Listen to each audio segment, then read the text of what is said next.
Our moderator today is Peter Koropatwa. He works for Culture Connections, helping immigrants who settle in culturally diverse neighborhoods. He and his wife Rhonda love to live an active life with their 3 sons. He has a Bachelor of Science degree, a Master's degree in apologetics, summa cum laude, and will be our moderator for this debate. So let's give Peter a big welcome.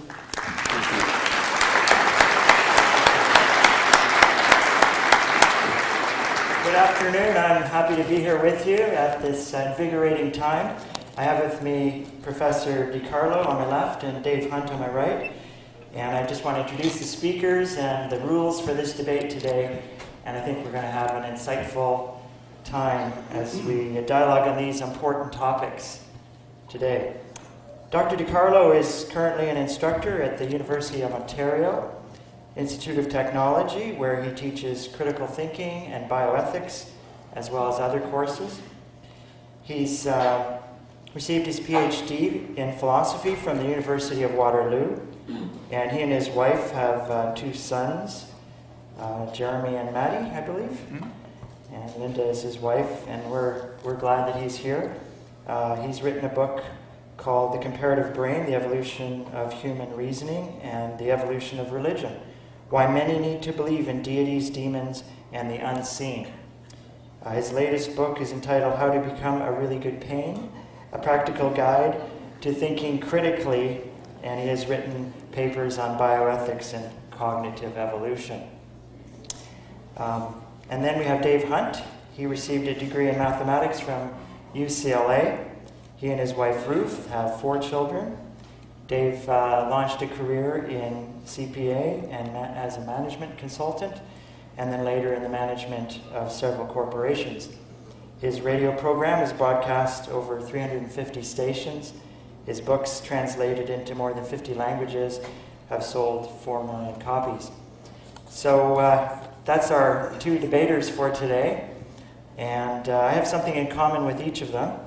With Mr. DiCarlo, a special interest in cross-cultural behavior and universal modes of reasoning, and with Mr. Hunt, an interest in science and the statistical probability related with prophecy.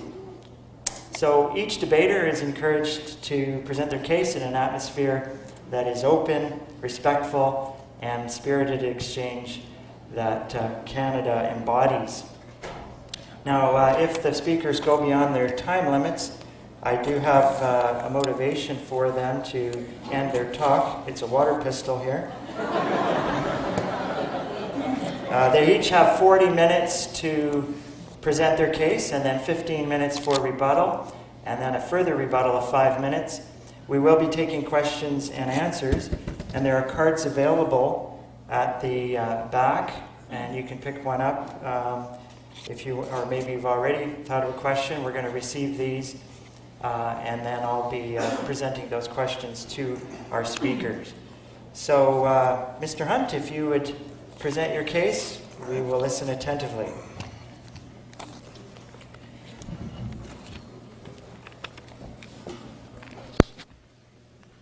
Okay, now I want to thank, as I did last night, first of all, Paul McGregor and the other conveners and sponsors of this series. I think it was a great idea. They ought to do it again. I want to thank the film crew and All Saints Catholic High School for renting out the facility. They're not the sponsors, they're not endorsing anything. Right from the start, as I said last night, I want to make it very clear. I'm not here to represent any religion, any church, not Protestantism, Catholicism, Lutherans, Presbyterians, anything, but biblical Christianity. And the reason I say biblical Christianity, because I've listened to a number of debates, atheists generally lump you're religious, okay, and they lump you in, wow, those religious Muslims, they're killing people. Well, I guess Christians do that too. No, I'm only here to defend biblical Christianity as it is defined in the Bible and by Jesus Christ himself. Now, we've got a group today who call themselves the New Atheists. How many of you have heard of the New Atheists? Oh, a few, not many. Okay. Well, they very humbly call themselves the Brights. And that means the rest of us are dimwits. The unofficial leader of this movement, Richard Dawkins, declares that belief in God is not only stupid, but it is wicked, and it must be stamped out. Now, I don't know whether Christopher is one of the New Atheists, subscribes to that or not, but we'll find out.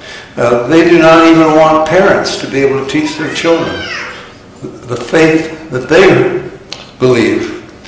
This kind of totalitarianism really gives me some concerns. In their hatred of God, as I mentioned, they lump every religion into one pot. Well, there are hundreds of religions that contradict one another. In his book, and I haven't read any of Christopher's books, in his book, God is Not Great, Christopher Hitchens, who's a bestseller on the New York Times list right now, he uses the word religion or religious hundreds of times. And the title, beginning with the subtitle of his book, How Religion Poisons Everything. That's a wild statement. I don't think it poisoned a lot of people who were very religious, but anyway, that's an overstatement typical of Hitchens and typical of some other atheists. Hitchens never distinguishes between religions. Islam promises paradise and reward. We have a debate on Islam tonight for murdering innocent people. I don't call them, what do they call them? They're suicide bombers. No, they're murderers. But we will have a discussion about that this evening, perhaps. But Islam gives you a reward in heaven. I don't know what kind of a God does that. Christianity doesn't do that, and there are plenty of other religions. In fact, I don't know of any other religion that promises a reward in heaven for killing innocent people. In damning religions and damning Christians for being religious, as they would call it, they seem unaware that this book, the Bible, I've got 1,300 pages here, it's not a religious book. It's not about religion. The word religion occurs 5 times, and the word religious 2 times in 1,300 pages. This book is not about religion. It's about a relationship with God that Jesus Christ brings us into through faith in Him and through His work upon the cross. Now, atheists claim, and again, we'll find out what Christopher, I don't want to lump all atheists in one pot, but they claim that one day science will have explained everything. Even consciousness, even morals. It will all be explained by science because atheism is materialistic. After all, if you don't believe in God, what do you have to work with? Well, you got matter. And every atheist that I've ever dealt with, this is what they are. They are materialists, scientific materialists, they would say. Now, I want to clarify some basic misunderstandings. Faith, first of all. I've listened to a few debates, Richard Dawkins and so forth, and their criticism reveals an inexcusable ignorance of what Christians at least really believe. Anybody that has faith, faith means you don't have evidence. And that's why they say it's a crime to teach your child where you don't have to have any evidence. All you do is you just believe. You got a faith. I don't know any Christian who even believes that. That's not faith, according to the Bible, according to Christianity. Faith is without evidence? No.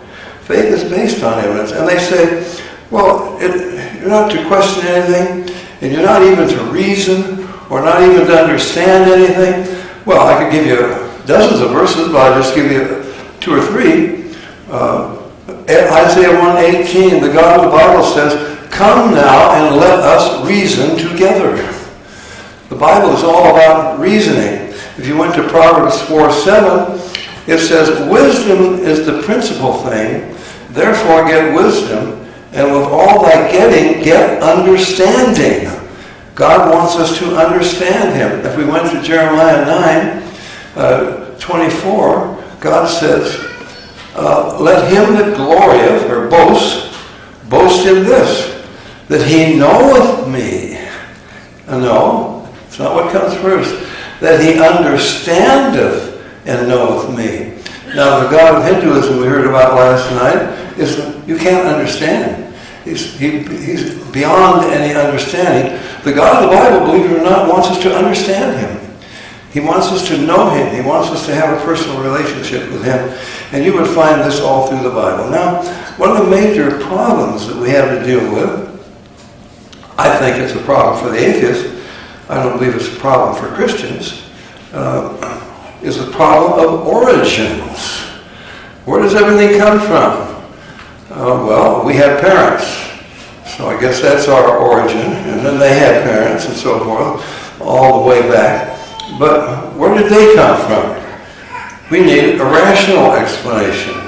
We need to be able to reason about it. Well, the Christians say Adam and Eve, but Adam and Eve needed an explanation.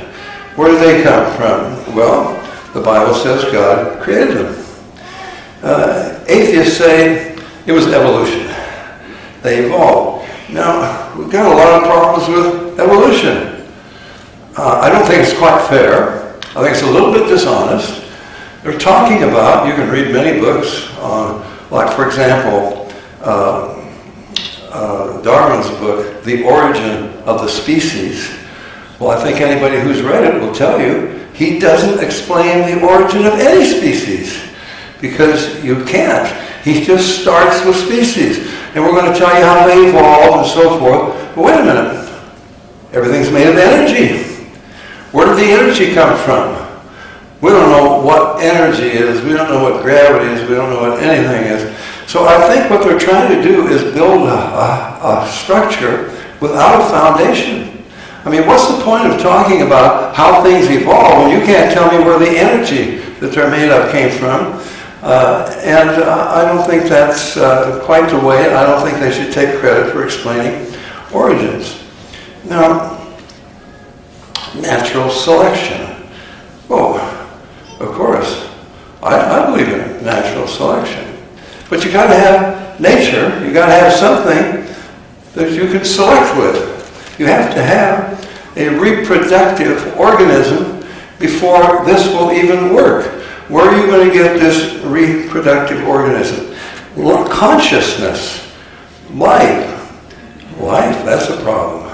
But where does that come from? Well, they cannot explain it. Science has no answer to it. Let me quote Stephen Hawking, you probably all know him, the genius in the wheelchair. He asks, why does the universe go to all the trouble of existing? What is it for? Science has no answer to that. Scientists don't like the why question. That's out of bounds. There's no answer. Lee Smolin, a theoretical physicist not far from here, Waterloo, Canada, has said, quote, when a child asks, what is the world? We literally have nothing to say.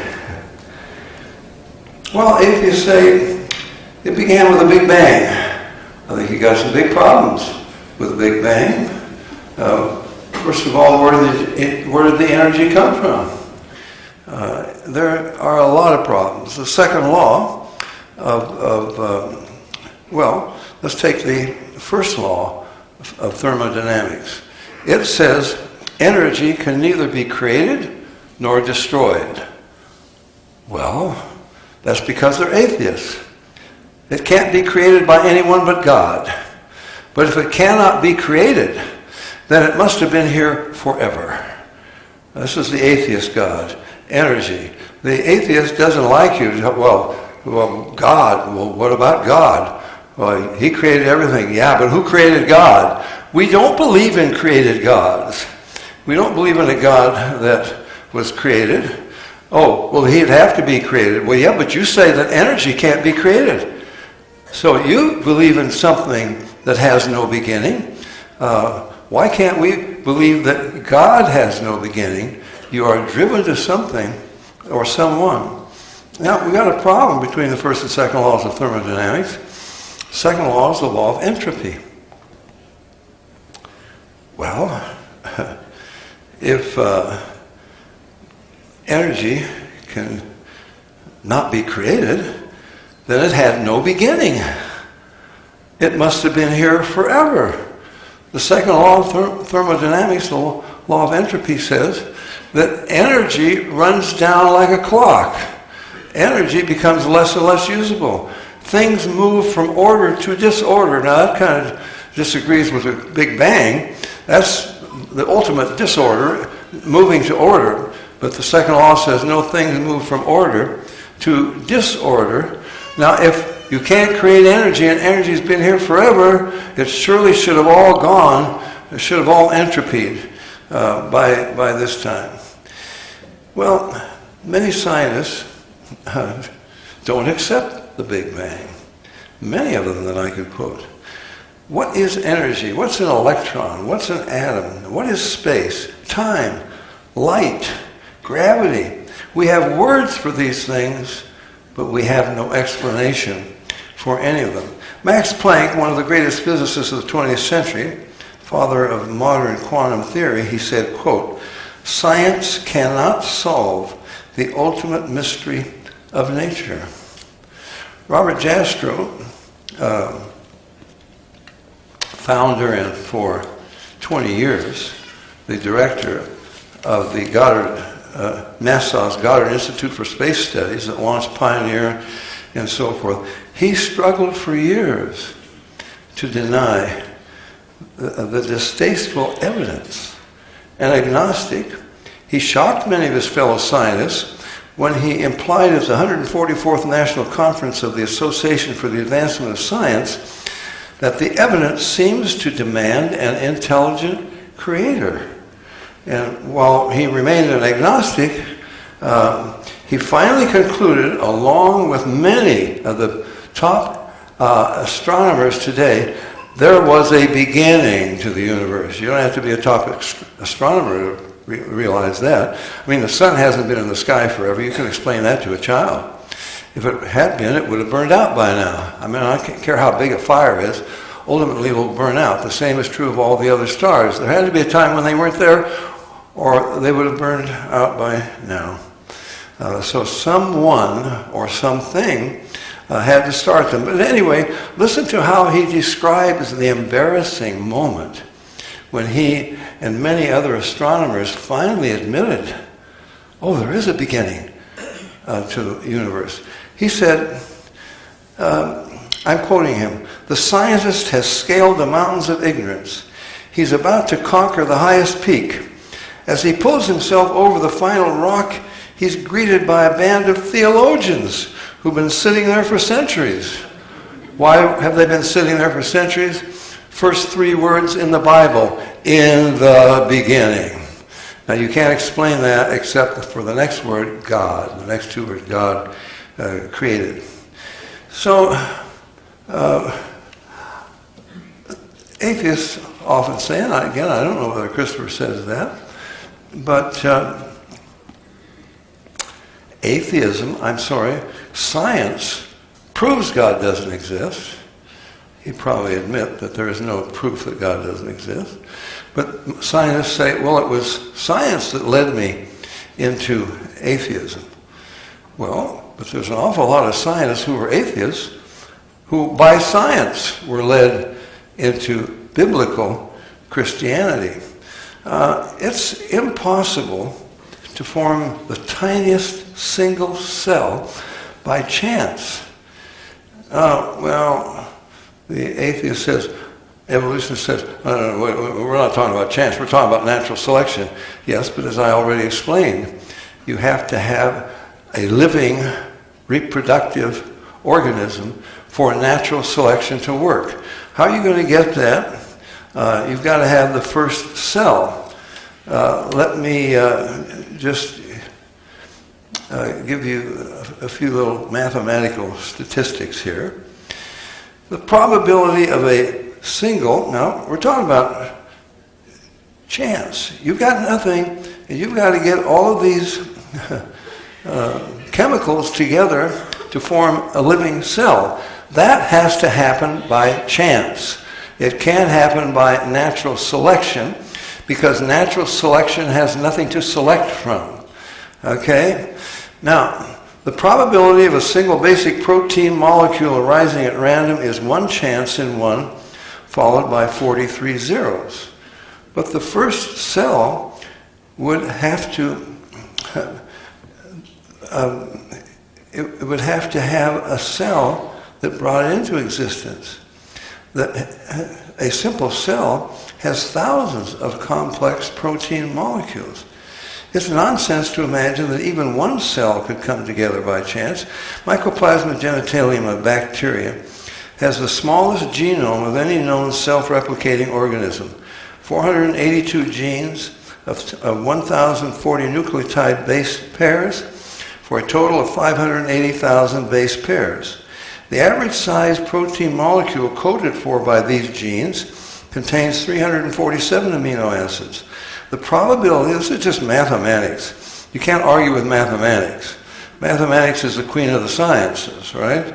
And this is just, you got to get so many things lined up in a certain order, and it's a mathematical problem.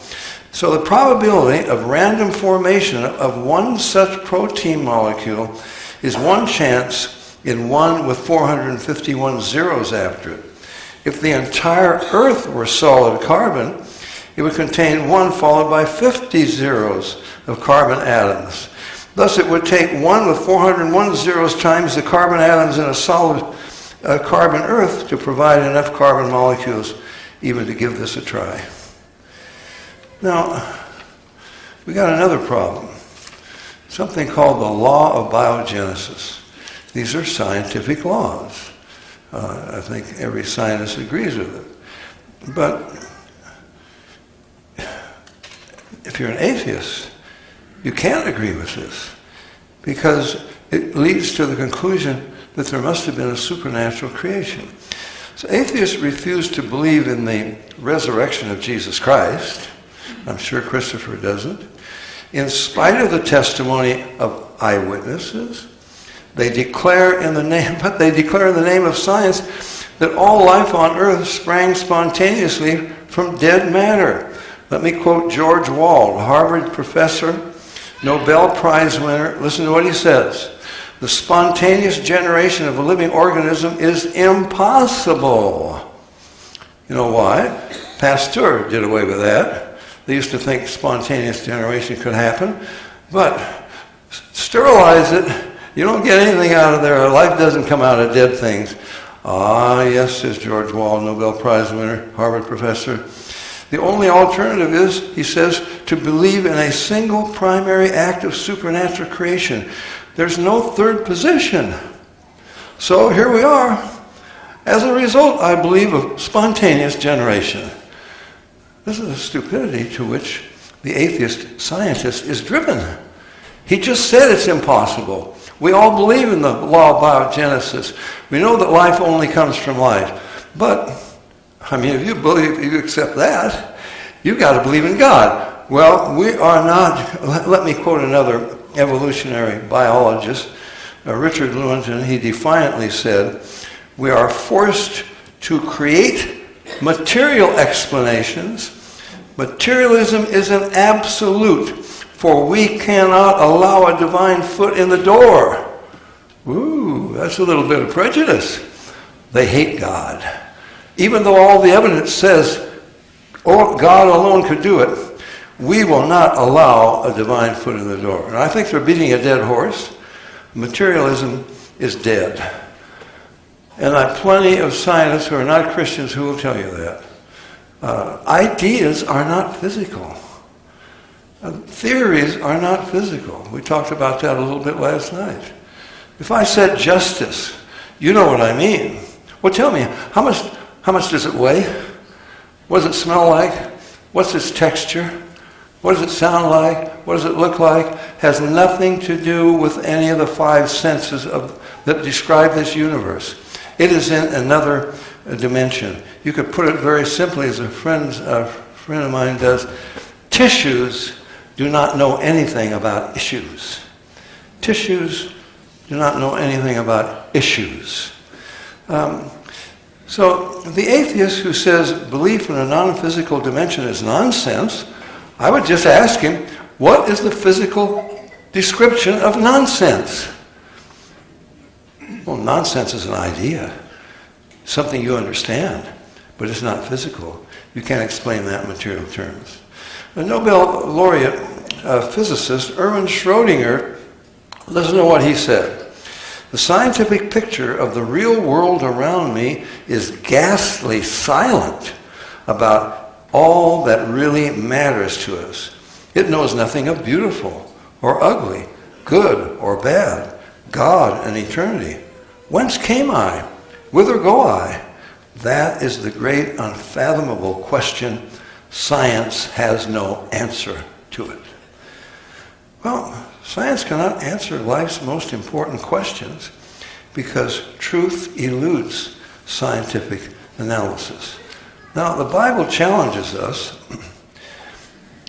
As thou knowest, I'm quoting from Ecclesiastes 11, verse 5, written by Solomon under the inspiration of God.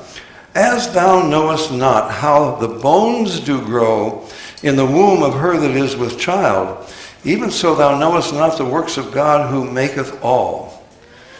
The works of God are the secret to the development of a baby in the womb. It's an amazing story, allegedly without an author, that Dawkins admits. This is Richard Dawkins, a geneticist. He says, yeah, that's a tough one. It will probably take me and my fellow atheists centuries to understand it, if ever. Now,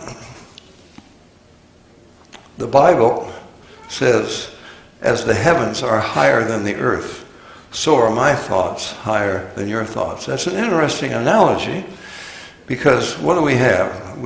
If we could fully, thoroughly understand our solar system, what would we know about the universe? Well, there are 200 billion solar systems in our galaxy, and there are 1 trillion galaxies in the universe, so they say. So if we knew everything about our solar system, we would know 1/200 billionth of 1 trillionth of the universe. It's a pretty small sample. I don't think that would fly anywhere. So God says the heavens are high. They're high above you.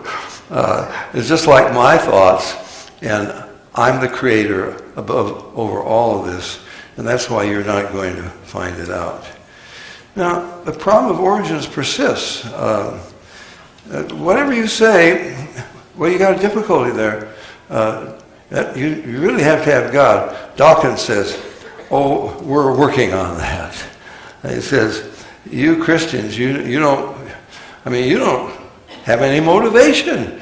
It's just a cop-out. You say, God does it. But we scientists roll up our sleeves, and we go to work on this, and we're going to figure it out. Well, the heavens are high above the earth. They're not even going to figure out what the universe is. You know, the eye was a nightmare for Darwin. How are you going to have a developing eye?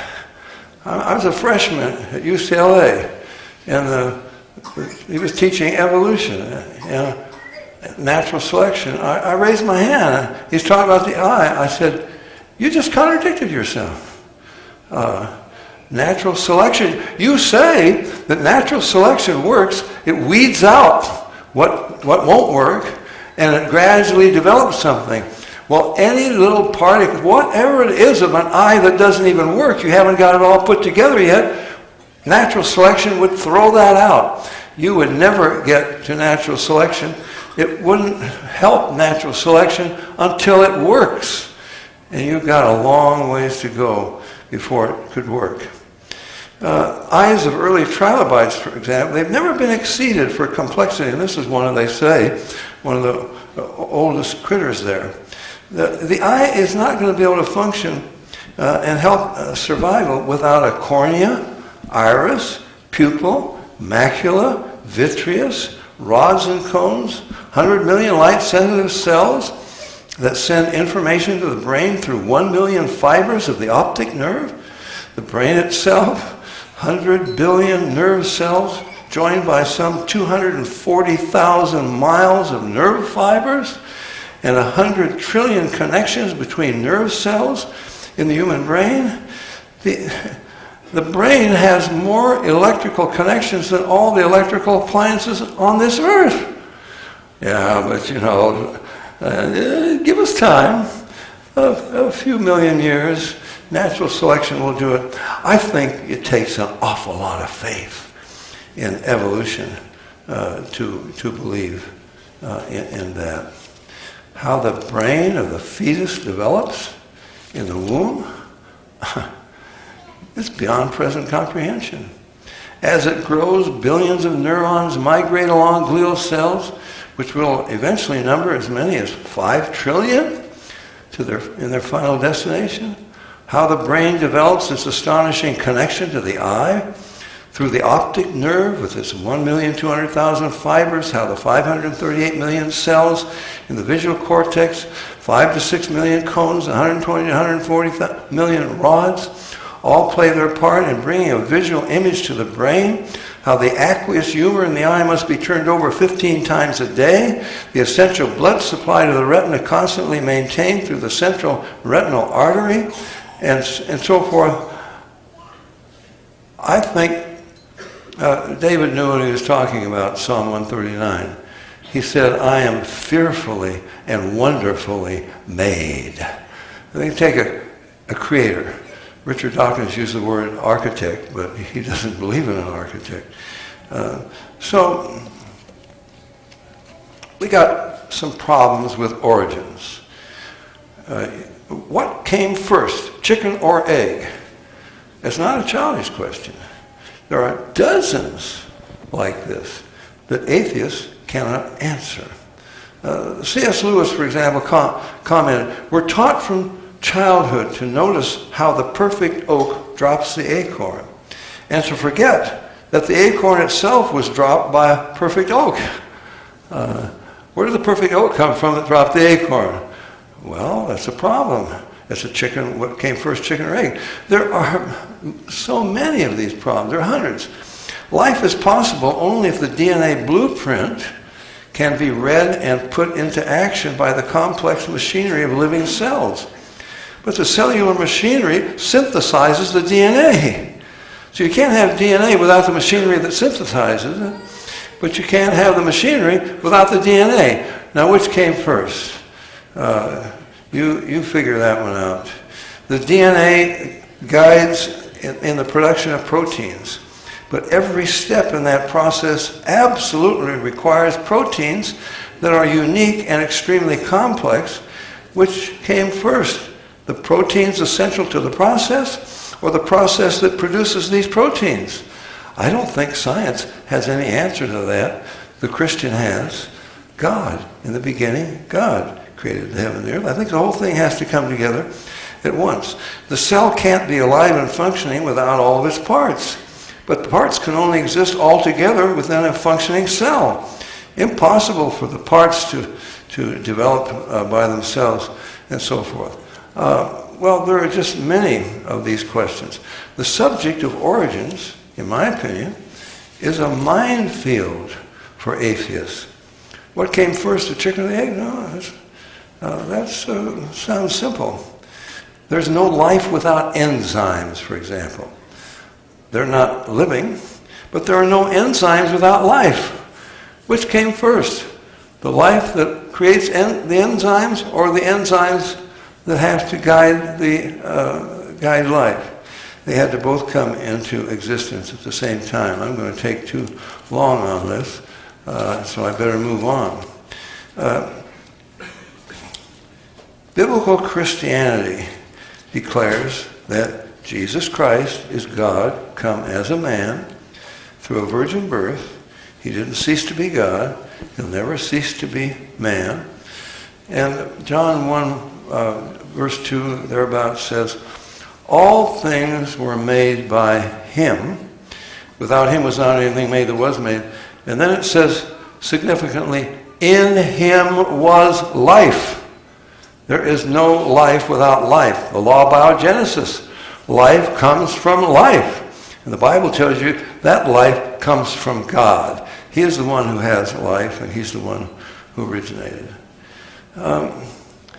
Well, speaking at the 1981 annual meeting of the British Association for the Advancement of Science, anthropologist Edmund R. Leach told his audience, quote, missing links, I guess we're going to have a talk about evolution this afternoon, missing links in the sequence of fossil evidence were a worry to Darwin. He felt sure they would eventually turn up, but they are still missing and seem likely to remain so. Johns Hopkins University professor Stephen Stanley declared, the known fossil record fails to document a single example of phyletic evolution accomplishing a major morphologic transition and hence offers no evidence that the gradual model can be valid. Professor Herbert Nilsson, director of the Botanical Institute at Lund University, Sweden, declared, after 40 years of study, the fossil material is now so complete that the lack of transitional series cannot be explained as due to the scarcity of the material. The deficiencies are real. They will never be filled. Colin Patterson, senior paleontologist of the British Museum of Natural History, he was taken to task by a reader for not showing an example of intermediary forms, not one example in a book that he had written. Here was his reply. If I knew of any, fossil or living, I would certainly have included them. Gould and the American Museum people say there are no transitional fossils. You say I should have at least showed a photo or something. I will lay it on the line. There is not one such fossil for which I could make a watertight argument. What about DNA? DNA, oh my goodness, basis of all life. You got no life without DNA. DNA, as you must know, most of you I'm sure, it's in writing. This is the formula. This is the architect's plan. Now, Dawkins, who calls this the architect's plan, he says genes have no foresight. Now, you know, an architect can't just start out building a building without the plans. So the plans must have been there first. You got to have plans before you can construct a cell, very complex, and a human body. Look, here's information on this page. We all begin as a single cell about the size of a period at the end of a sentence. This is information. Information only comes from an intelligence. The paper and the ink did not get together and make up this information. Oh my goodness, I'm trying to talk too fast because I'm running out of time. The most well-known genius out there, Einstein. Einstein said matter cannot arrange itself into information. There's no information in matter. Where did this information come from? Instructions that are written out. It could only come from God. I think that's simple logic. I think that we are driven by logic and by science to believe in God. Now, Wilder Penfield, I wanted to quote another Canadian. He was called at one time the greatest living Canadian. He was a neurosurgeon, not too far from here in Montreal. He said that the brain is like a computer. It's programmed by something independent and outside of itself. What could be outside of itself? Oh, might be in the liver or a kidney or something. No, he's talking about another dimension. And to the end of his life, he was trying to find a scientific explanation for consciousness. No, you can't find a scientific explanation because that's materialistic and thoughts are not physical. We're not dealing with something that you can explain. The placebo effect, which I don't have to explain to you, you all know that. That's a staggering example of the power of mental states over the body. And I won't go ahead and explain that. Michael Polanyi, a brilliant man, he fled from Nazi Germany. He said, there is no explanation, no concept in science of consciousness, much less of conscience. And he said, for the scientific world to deny this central fact is not in the interest of truth. Cognitive scientist Steven Pinker, in How the Mind Works, he says the existence of first-person experience is not explainable by science. Sir John Eccles, Nobel Prize winner, I quoted him earlier, he said the brain is like a computer that a ghost can operate. And he believed that that ghost was you, non-physical person living inside of that body. I mentioned last night, and I'll mention it again. Why do we even talk about this? What is important about it? Because if you are a non-physical being, you must be to have non-physical ideas. A non-physical being living in a physical body, your physical body is subject to the laws of thermodynamics. That's running down. In fact, the DNA is running down. And we have scientific statistics for that. We're not going to last much longer. And just by the DNA, the second law of thermodynamics working on the DNA, we couldn't have been here as long as the atheists say, only as long as the Bible says. Well, when you die, hate to talk about that, not a pleasant topic, your body, second law of thermodynamics, your body succumbs to it, but not your soul and spirit, which are non-physical. The laws of physics and chemistry have no power over souls and spirits. You will continue to exist somewhere. Well, that's a good question.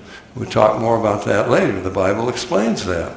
That's why Jesus Christ came to deliver us from the wrong place to go to. But you cannot explain it away that you will continue to exist long after the death of your body.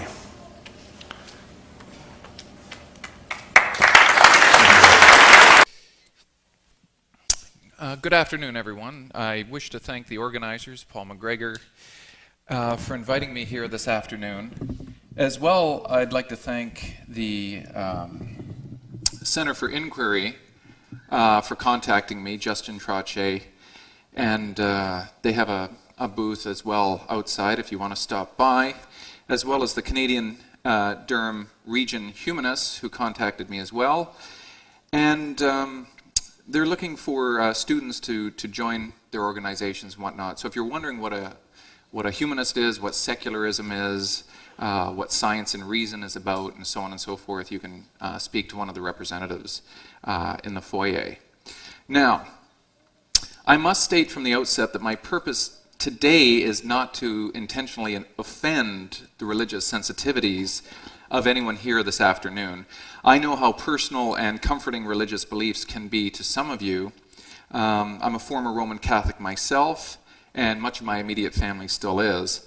And I've made it a good part of my life's work to study why people do develop and practice religious beliefs. So I wish to clearly state that it's not my intention to cause mental anguish or distress to any theist, Christian or otherwise. However, having said that, I have been given the task of arguing against the existence of God, a very specific God, a Christian God, and this I intend to do quite convincingly. By now, it should be clear that the defining features of the proposed God I am to disprove have been described in some detail by Mr. Hunt. The usual tact by theists generally follow a pattern of finding naturalized and scientific explanations for life and meaning somehow lacking in some regard, as he mentioned science, evolutionary theory, and so on. And so what happens is there are gaps that appear in trying to understand why things are the way they are. And there's then the inevitable move from, a God to the God or our God or whatever, which would then fill in those gaps. So Mr. Hunt's references are to a biblical Christian God, and therefore I won't concern myself with Norse, ancient Greek, or Roman type gods. I'll just disprove his particular variety. So, now, I may not get around to addressing all of the problems I see with Mr. Hunt's definition of God, but I'm going to look at things like the limits of human knowledge, scriptural contradictions, the evolution of religion, scientific knowledge and epistemic responsibility, inherent tensions in Christian dogma, moral issues, and the differences between Christian and secular values, depending on how much time we have, of course. So, now, in talking about, say, the limitations of human knowledge, right, I will define for you now exactly what I am. I'm an agtheist. That's right. You may have heard it for the first time here. An agtheist. That is one who is atheistic in regards to all known and defined world religions, but an agnostic in regards to whether or not this universe came into being as a deliberate act of intention, because none of us knows that. And if you do, show me the money. I'd like to see it. I really would. But all world religions to date haven't been able to demonstrate to me that this universe was intended to come into existence as opposed to just being an accident. So I'm an agtheist, which is an unusual hybrid of atheism and agnosticism. So, all such religions, including Mr. Hunt's, are guilty of committing errors in human reasoning, which make their positions untenable at best, and untenable at least, and impossible at best. So I claim to be an agnostic when it comes to the intentionality or lack thereof of the universe, because quite frankly, we don't really know. I don't know. The universe could have just come into existence. It may have been intended.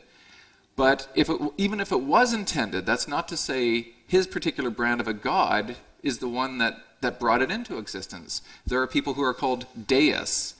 They don't have a theology, they don't have a religion whatsoever. They just think there is some type of force, energy, whatever, brought the universe into existence, and it could care less about us. It doesn't care what goes on with us whatsoever. Right? I don't believe in deism. I don't believe in theism. I live my life as though such things don't exist, because I think it's more important to get on with the business of living and worrying about how we're going to treat each other without killing each other. So, now, what I think is going on here is, when it comes to constraints of knowledge, there seems to be what's known as a disjunctive plausibility. A disjunctive plausibility means either the universe was intended to come into existence or it was not.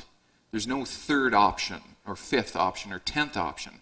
Either this universe that we now know a little bit about was intended to come into existence or it was not. Now, I live my life by taking that disjunct and just putting it off to the side, because it really doesn't matter to me whether or not it's one way or the other. It doesn't matter to me in the least. What matters to me is how we're going to get along and how we're going to make the world a better place. That's the most important thing. So, what Mr. Hunt and others do is they choose the one side of that disjunct. They say, yes, the universe was intended, and the intender was God. We'll call him G. And G equals, and then lots and lots and lots of definitions are given to defining what this G is. The more definitions Mr. Hunt and others give to defining G, the more likely it is for guys like me to come along and find inconsistencies and contradictions in what he is saying to show, no. I don't think you've been able to demonstrate that. So what I do is I just take that disjunct, universe was intended or not intended, I just put it off to the side, and I just worry about life as it is, and humanity and other species on this planet as well.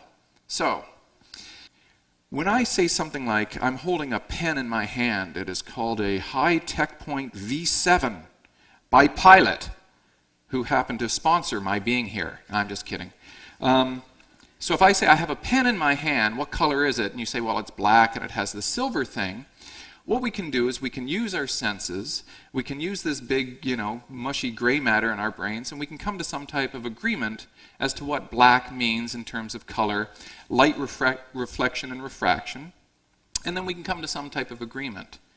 This is what I call small t truth. It's truth where we can say, boy, it's cold outside, or nice to see the sun, isn't it? It's that kind of truth. Oh, lovely dress you're wearing today. Oh, thank you. We can talk about these types of things at what I call the small t level of truth.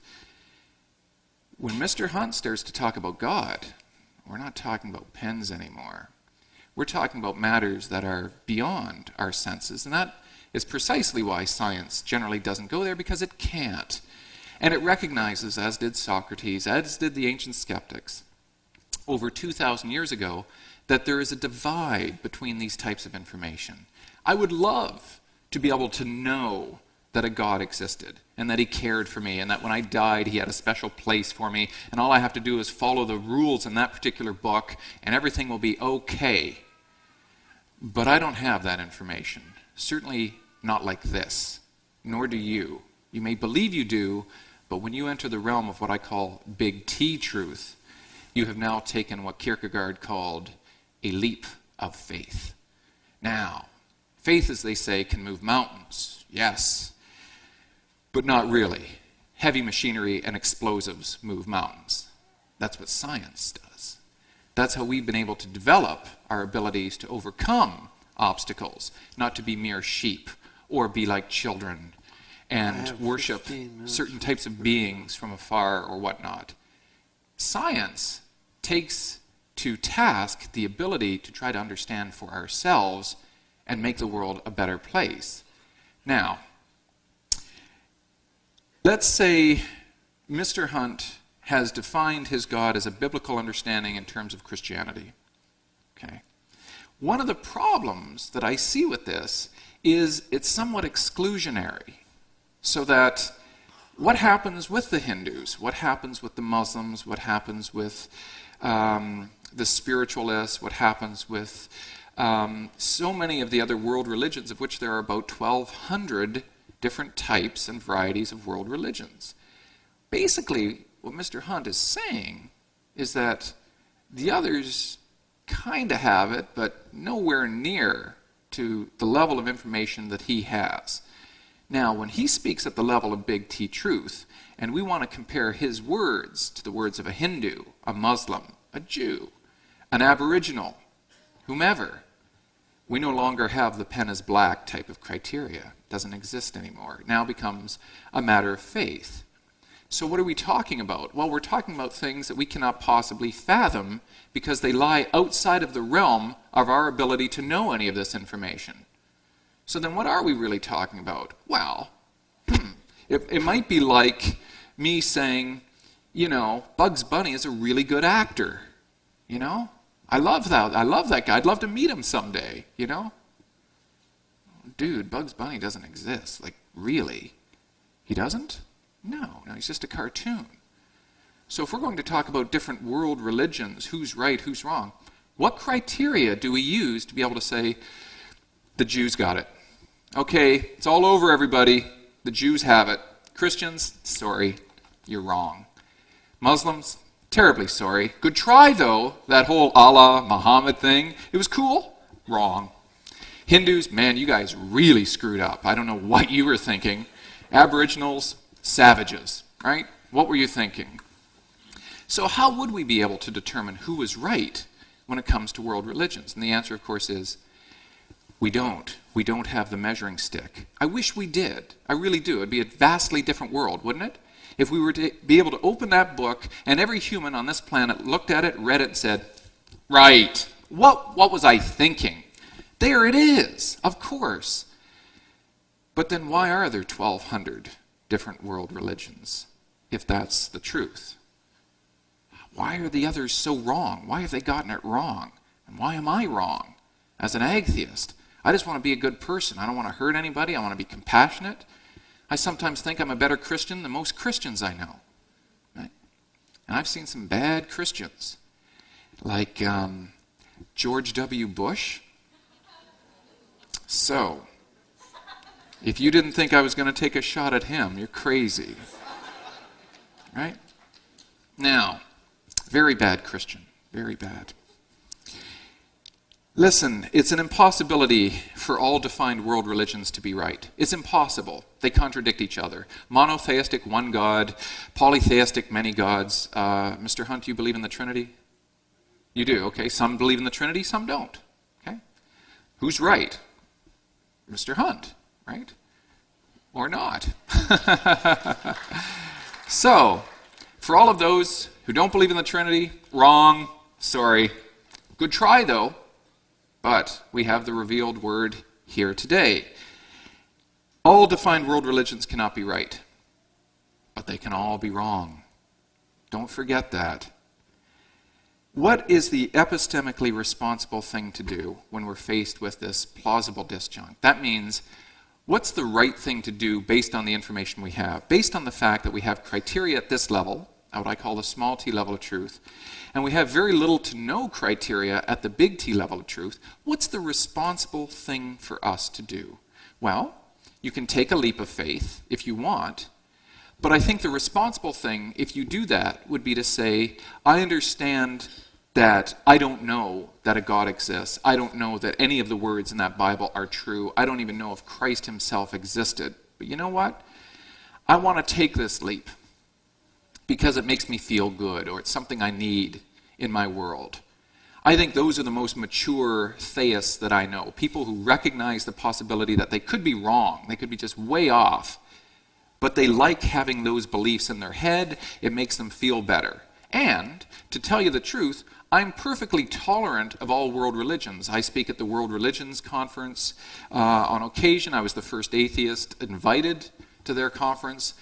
So I'm tolerant of world religions. I know Richard Dawkins. I've met him. He's a friend of mine. He actually asked me to stop doing these types of debates. But I have my way of seeing the world, and Richard has his way of seeing the world. I don't mind. I don't care what you believe in. You could pray to goats for all I care. It doesn't matter to me. What matters to me is how you treat other people. And if your beliefs create any kind of divisiveness or hatred towards your fellow man, then you can hardly be considered good Christians. Would I be right in that respect? Okay. So as long as you have those beliefs, and I have the same beliefs without a God, then I think we're all getting along pretty well. You can pray for my immortal soul, do whatever you think is proper according to your religious beliefs, save me a spot in your heaven or whatever, and I'm just going to maintain that nothing is going to happen after I die. Do you remember what it was like 10 years before you were born? Do you remember what that was like? Yeah, well, that's what death is going to be like. Pretty much the same. So, was I complaining 10 years before I was born? No. Why? Because I wasn't around to complain. So it didn't seem to be too bad of a state then. I don't think death is going to be too bad of a state in the same way. So if it makes you feel good or whatnot to live your lives according to certain types of scriptures, and you don't cheat on your taxes, and you're not cruel to animals, and you're good civilians and that sort of thing, you're not breaking into my house to steal my TV to support your Christian habit, yeah, then I'm down with you, or Muslim or Jew or Hindu or whatever. Fine, go ahead, that's wonderful, and then we can all get along, okay? Just don't think that I'm so wrong I need to be helped, or that something's wrong with me or my kids back there because they've been raised without being baptized or without any kind of God or whatnot. They seem to be fairly well-adapted kids. And, the lessons I've taught them are inherent in many of the world's religions. And we have to realize that there is a lot of good that does come out of world religions, no question about it. But there's also a lot of bad stuff as well, unfortunately. Some people take religion and use it as a tool of empowerment and harm others because of it. And that's the last thing we would want to say any religious person should be doing. But yet, it happens, and it's happening south of the border. I was born and raised, baptized, Roman Catholic. I was an altar boy for 5 years. I never, ever recalled in the New Testament where it said, "Go verily unto foreign lands and kill people for their oil." I missed that. So, religion can be abused, and we see it happen all the time. Different religions throughout the world. So, my first point is that we really need to understand how we are limited in our knowledge. You may think that you know for sure that Jesus Christ or Brahma or Muhammad or Allah or Vishnu or any of the various gods exist. You may think that you know this for sure, but you don't. You have a strong faith because the realm of your understanding is at the level of big T truth. And it's very difficult for us to demonstrate to everyone here that you have in your possession absolute truth. If you had it in the same way as you had it for this pen is black, it would be a vastly different world. Because there is that separation of knowledge. That's one of the reasons why we're here. Because we're having a discussion about the existence, or in my case, the non-existence of a Christian God. Now, Mr. Hunt, I believe, has multiplied entities far past necessity. This is known as a violation of Occam's razor. So what happens is he's chosen one of the sides of the disjunct, that the universe was indeed intended. Define that intender as a God, further define that God as a Christian God, as defined in Scripture. And I'm not sure if he's revealed himself to Mr. Hunt or not, but those are basically the ways you can find out about a particular God, is through Scripture and Revelation, that sort of thing. And when he does, what happens is he extends his understanding of God far past necessity. Some people may believe the universe was intended, but have no idea how or what could have done it, or how to understand what that thing is, or whatnot. So they just leave it. These are the deists, people who are deists. They say, yeah, I think there is something out there. I have no idea. I couldn't even begin to tell you what it is, but I'm not going to define it. I'm not going to follow a particular pattern. I'm just going to assume that this thing does exist. Anthony Flew, who was an atheist, is now a deist. He now looks at the universe and through science thinks that there was some type of creative element involved. But he's a deist. He doesn't believe in an afterlife. He doesn't believe in a God that loves him or says, you know, I want you to act this particular way. He thinks it's an uninterested deity out there somewhere that could care less what happens to us. So there are many ways in which we can try to understand, you know, what I call the big five, right? You know, what do we know? Why are we here? You know, how should we behave? What is to become of us? These are huge, huge questions that we need to think about. And philosophers and theologians have been thinking about these for years. Well, the answers lie in the realm of what I call big T, or absolute truth. And we have very little of this information. Mr. Hunt thinks he has it. Somebody else, an imam thinks he has it. A rabbi thinks he has it, and so on and so forth. Well, they can't all be right. It's impossible. It's contradictory for what they all believe to be right. It's impossible. But they can all be wrong. And so, as Mr. Hunt pointed out, there are flaws in evolutionary theory. There are flaws in science. Therefore, what must happen is we need to fill in those gaps with a type of God. Now it all makes sense, you see. It all makes sense. Mr. Hunt's very impatient. Okay? Should we go back to consuming unpasteurized foods then? Should we consider the world to be flat? Right? Should we consider that medical science and understanding the function of microbes, pathogens, and parasites, according to microbiological evolutionary theory, is something we need not worry about? MRSA, VRE, don't worry about it. Just pray enough and these things will go away. No, it's science and our understanding of how things work at certain levels that will allow us to hopefully make the world a better place for ourselves, our children, and our grandchildren. That is what science is about. It has similar approaches to humanity as many world religions do. It just doesn't need the God patting us on the back. Okay? Nor do any of the scientists I know trumpet, the glory of God is dead. You know, it's not as though they're praying to, secular Friedrich Nietzsche and chanting God is dead in their off time. It doesn't work like that. Okay? You mentioned some problems with evolutionary theory, most of which I would call straw man attacks, which is essentially you've gotten it wrong. You've gotten much of the evolutionary theory wrong, and so what you are attacking is a misrepresentation of evolutionary theory. And that's a usual tact by theologians when they go after evolutionary theory. You might say I'm doing the same thing if we look at scriptural contradictions. The Lord is good to all. Apparently not. In Jeremiah, I will dash them one against another, even fathers and sons together, saith the Lord. I will not pity, nor spare, nor have mercy, but destroy them. This is a vengeful, wrathful, almost Mr. T type of God. I will pity them. I will not spare them. The Lord is a man of war. No, now God is one of peace. Be with you all. Amen.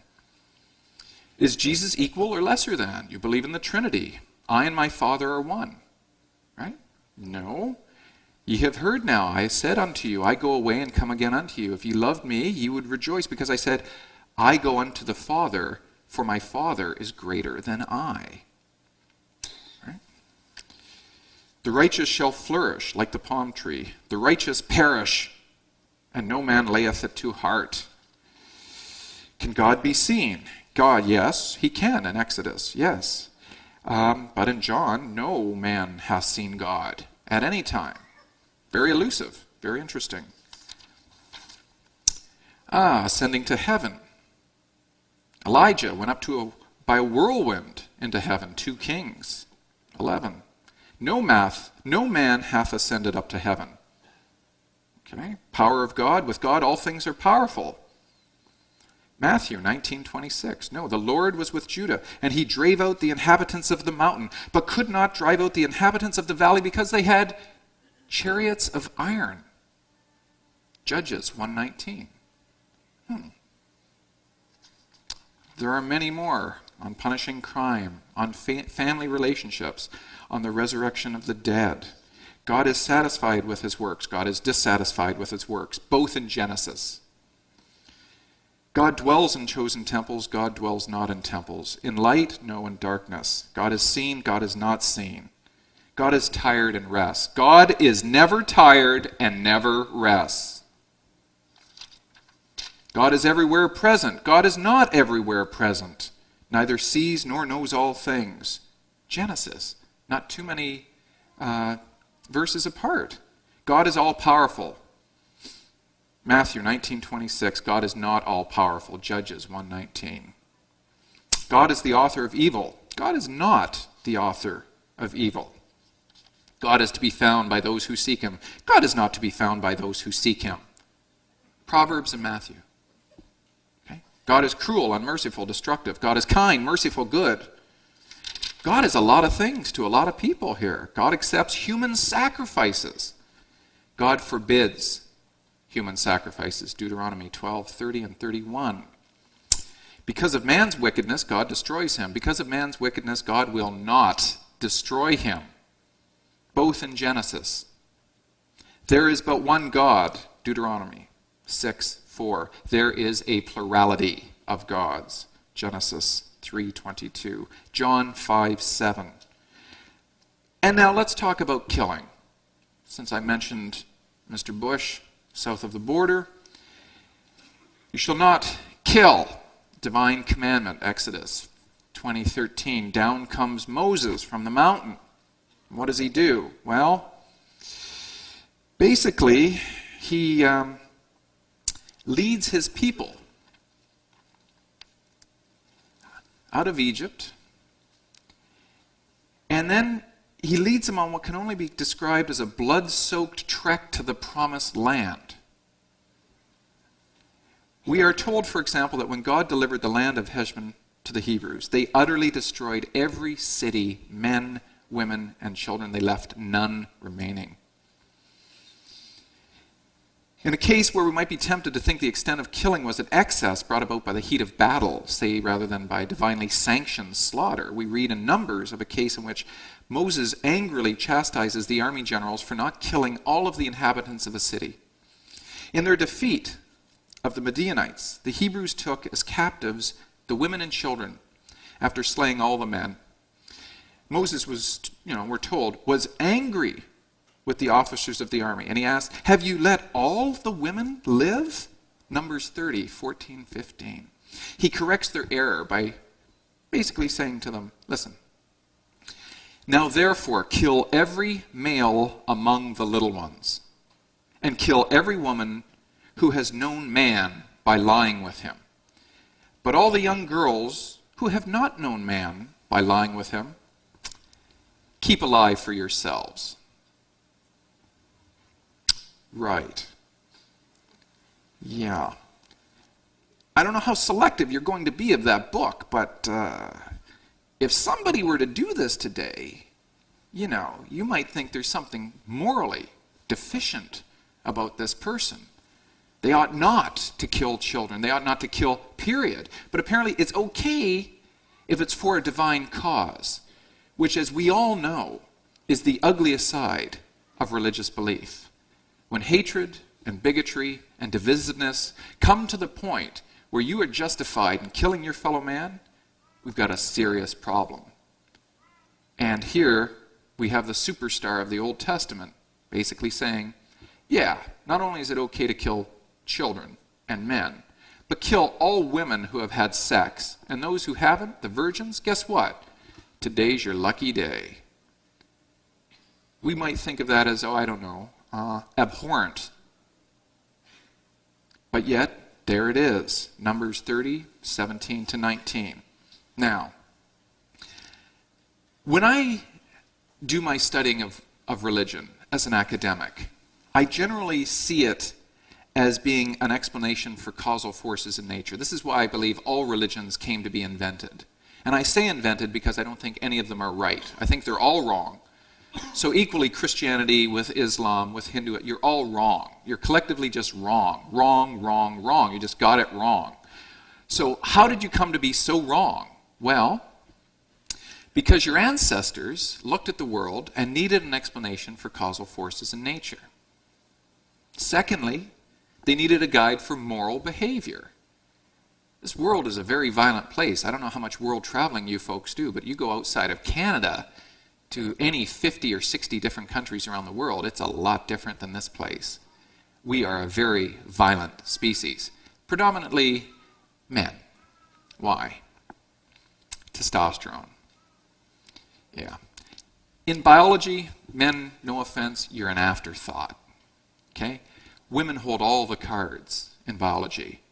They are the ones who give birth. They are the ones who care for the young. At best, you guys are good for a little bit of sex and taking out the trash when necessary. Okay? And if you can find some food somewhere, that would be a big help. But essentially, you're pretty useless. In fact, there are some species that don't have males at all. They don't need them. Whiptail lizards in Arizona. Females clone themselves. They've developed to the point where just don't need them. So there are no males. That's how useless you guys are. And yet, you're responsible for world domination. You want to know why? Look at your testosterone. You're bigger than females. We are a dimorphic species. That means the average male is bigger and more muscular than females, which means what? Which means there's going to be an immediate power struggle within our particular species, which means what? Which means females get to give birth, lucky you, and we have to do something, so we're going to hunt or forage or do whatever is necessary to continue the propagation of our species. And if we do it well enough, we get to succeed. We get to survive and reproduce. Now, never forget the two macro programs for all biological species, whether you are an amoeba, a fern, or a human being, are always the same. You got to have sex, and you got to survive. If you decide not to have sex, that's fine. If we all decide that collectively, fine. But we take ourselves out in a single generation. So we are no different from other species, and please do not tell me that sex is an original sin. It is not. It is perfectly necessary to our species just as it is to every other species, and it just so happens, non-coincidentally, to be a heck of a lot of fun. So, if you're wondering why that's the case, as Eddie Vedder said from Pearl Jam, It's evolution, baby. And that's why we're all here. We needed a guide for moral behavior, and we needed an explanation about death. At one point in our ancestors' past, we have no indication of burials. I better check with this right now. How old is the universe? Do you believe? Yeah. You're not doing the 6,000-year thing, are you? It depends whether you're talking about time out there or time on this earth. But Just the I believe whole... that man has been here about 6,000 years. Right, okay. So Dave's wrong.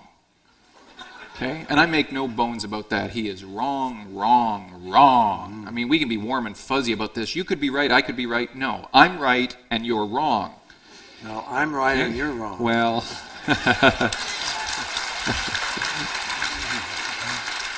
Maybe we'll have to have a water gun fight to settle this. I don't know. But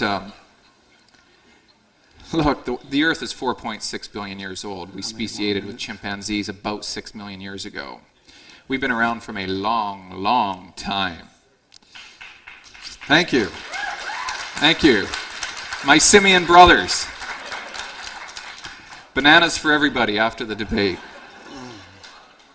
Okay. Listen. When we descended from the trees after Africa dried up about 6 million years ago because North and South America attached, yes, that's right, you do believe continents move, or do you think that's just something God's playing with your heads with? When North and South America joined, it stopped the Atlantic from flowing into the Pacific. This changed the climate in northern Africa, turned what was then a rainforest into what eventually became the Sahara. What happened was trees started to dry up and die. That meant our ancestors had to get moving or they had to die, adapt or perish. They came down from the trees, lots of tall grass. They stood up. They had 4 arms to be able to manipulate tools. They moved around.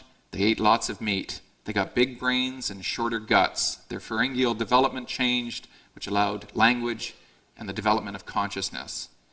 This all happened on an afternoon. No, it didn't. That's not how evolution works. Evolution takes a long time, a lot longer than 6,000 years, millions of years. They didn't just come down from the trees, oh yeah, I'm liking this. Lion, and then they can run away because they can now see. No, evolution doesn't work like that. Evolution takes a long, long, long time. So they come down from the trees and they lope around for, I don't know, several 100,000 years before they develop the adaptations that allow them to gradually stand upright and move about from tree to tree and be able to forage and scavenge and eventually make tools. The techniques science has developed for determining the age of our planet and this universe cannot be denied. If you deny what science has given you, because that book says something else and you feel that you got to chuck the baby out with the bathwater, that you think, I can't believe this scientific evidence because it contradicts what I have in this particular book, you're missing out on a magnificent world that we have been able to understand through reason and science and mathematics. It is an amazing world with or without any kind of God, because we have evolved consciousness and language that have allowed us to be able to look up and ask the big 5 questions, and then to be able to separate truth into small t truth, the pen is black, and big T truth, why am I here? And I think that's a marvelous testament to us as a species. We stand alone in doing that. Do you realize that just about 30,000 years ago, even less than that, although that's 5 times the length of the Earth for Mr. Hunt, there were 4 different species of humans on this planet. Homo florenziensis, Homo erectus, Homo sapiens, and Homo neanderthalis. They all existed at the same time. We are the only ones that survived. We have the big brains. We are sapient. That means we understand what's going on in our environments. We can manipulate tools. We can create technologies.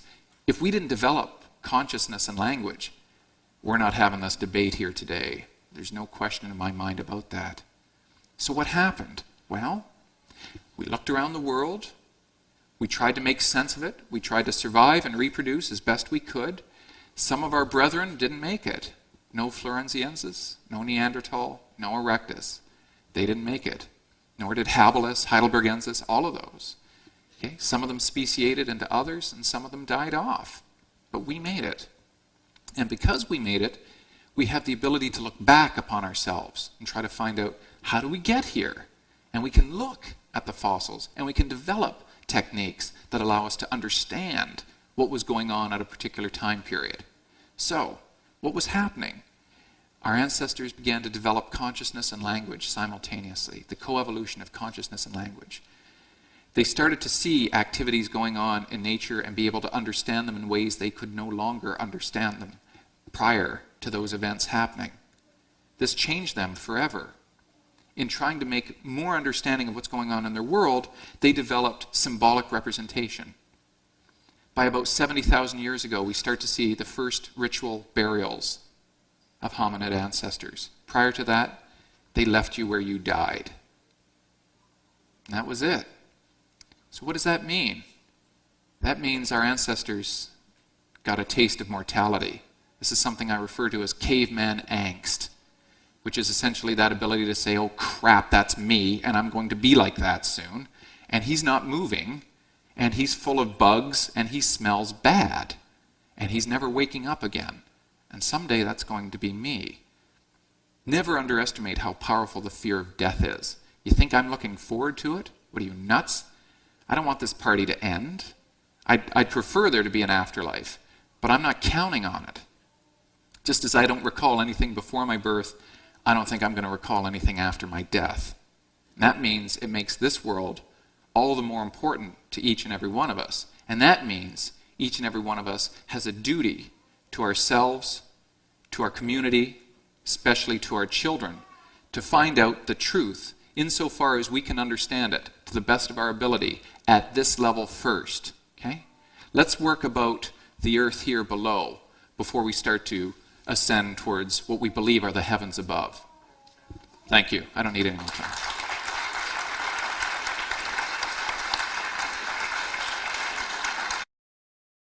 Isaac Newton wrote more about the Bible than he did about science, and yet he's called one of the greatest scientists. You want to talk about scientists today, I think astronauts are scientists. The first group of astronauts, I think it was Apollo 8, to circle the Earth, they said, we have a message for you folks back there on planet Earth. And they read the first 10 chapters of Genesis that start, in the beginning, God created the heavens and the earth. They must have had that faith. You want to know the first food and drink that was consumed on the moon? It was the bread and wine for communion that was brought up there. Okay, they must have believed something that Christopher claims is beyond the capacity of us to believe.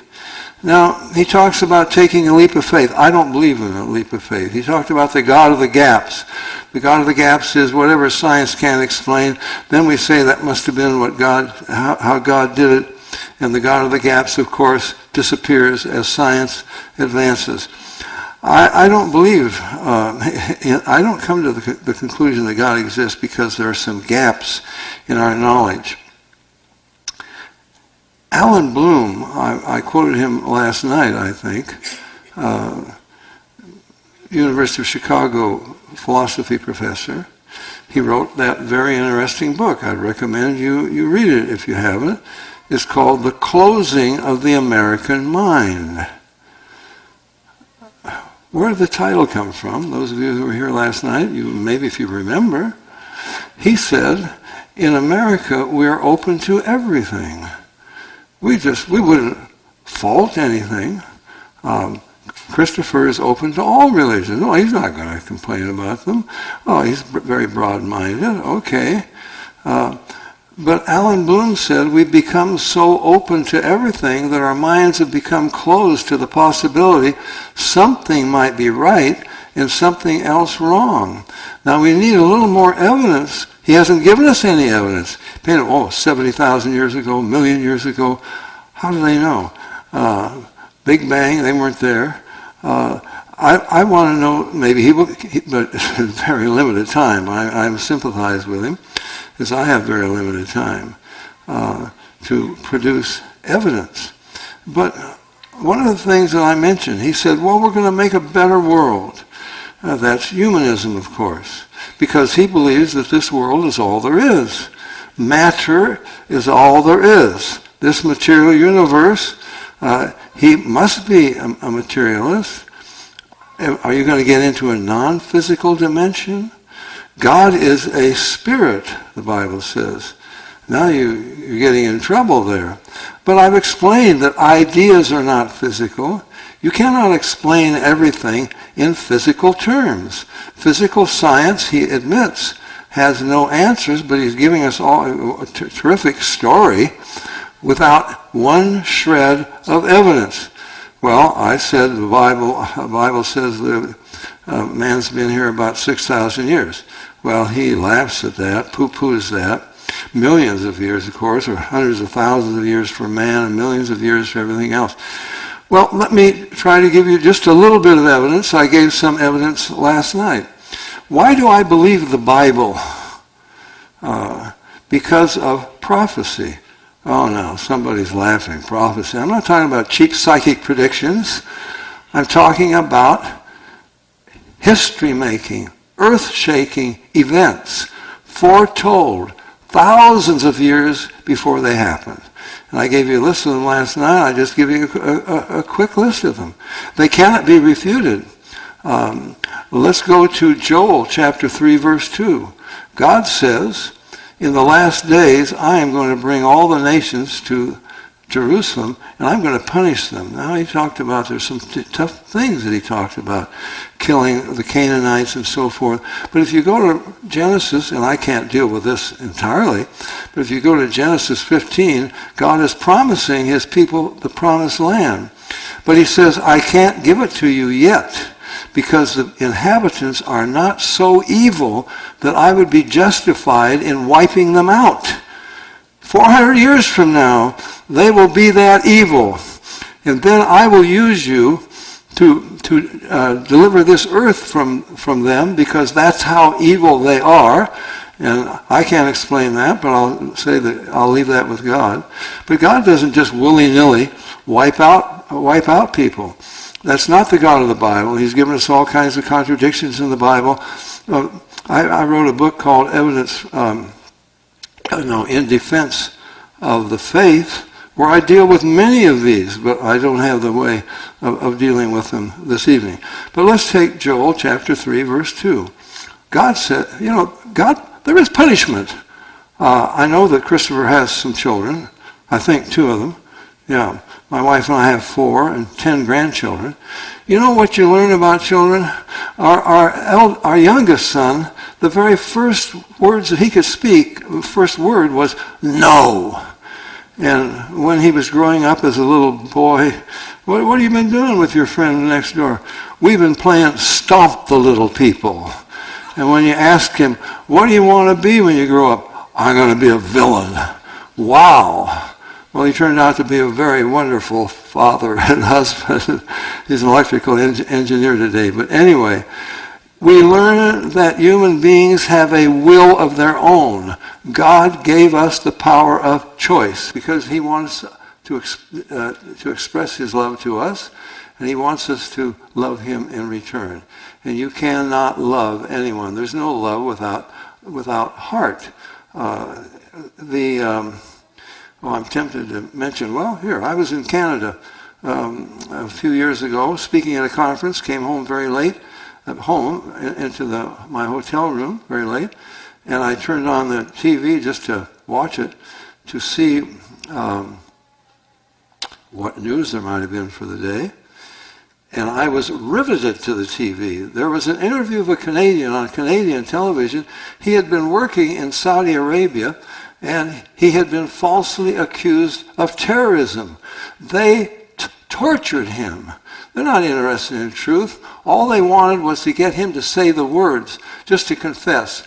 He said he learned two things, and I think you'll never forget this. Number one, I don't care how strong you are, they can make you hurt so bad, you will confess to anything.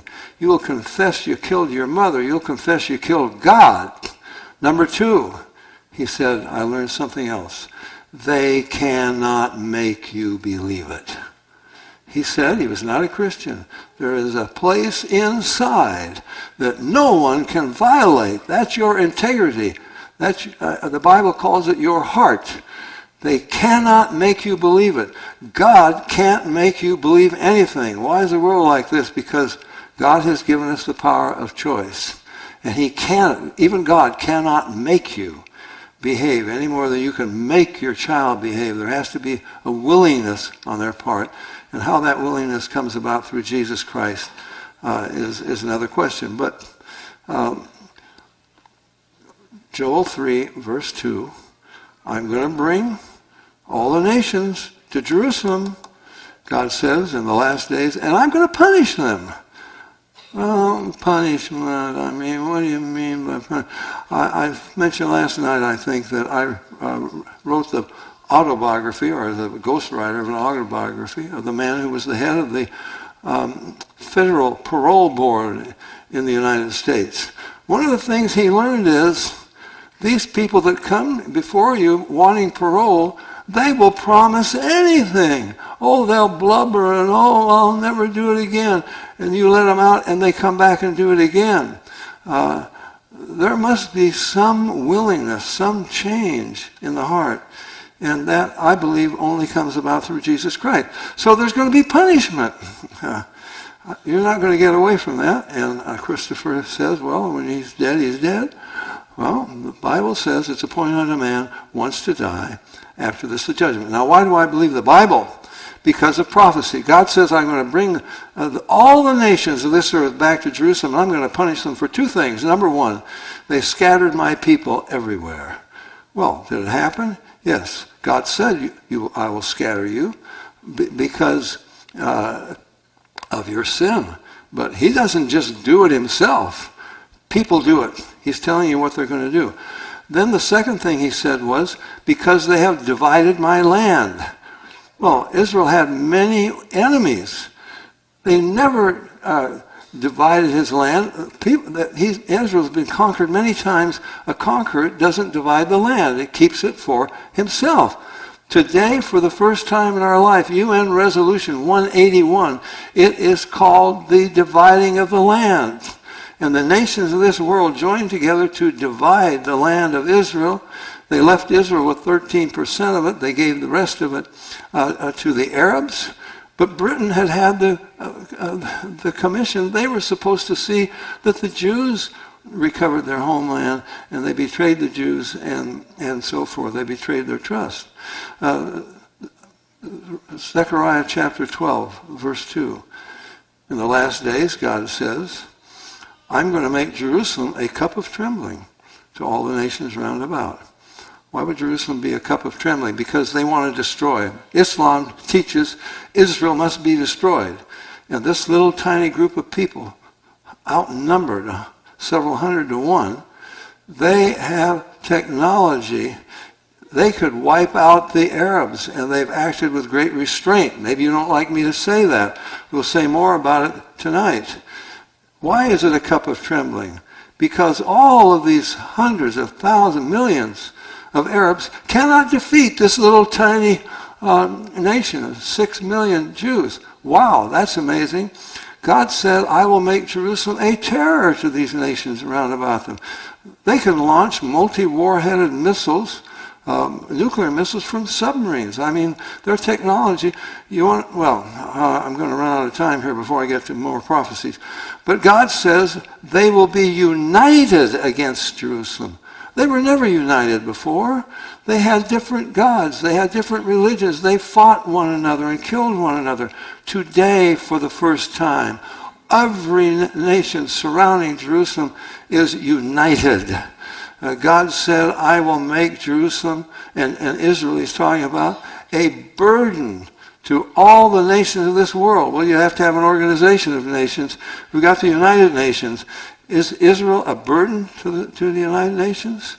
Well, it certainly is. They've spent 1/3 of their time debating, pronouncing, condemning on Israel. I don't think you can explain that by chance. A nation that has 1/1000th of the Earth's population, they spent 1/3 of their time. God said, Israel will not be accounted among the nations. Well, Israel can't be a member of the Security Council. Every other nation in the world is allowed. They can't even be, they've been members for a long time of the UN. They're not allowed to be a member of the Human Rights Commission. You've got terrorist nations. You've got horrible, Human Rights Commission, the only democracy in the Middle East is not allowed. God said, they're not going to count you among the nations. Okay? Thank you very much. I think these are fulfillments of prophecy.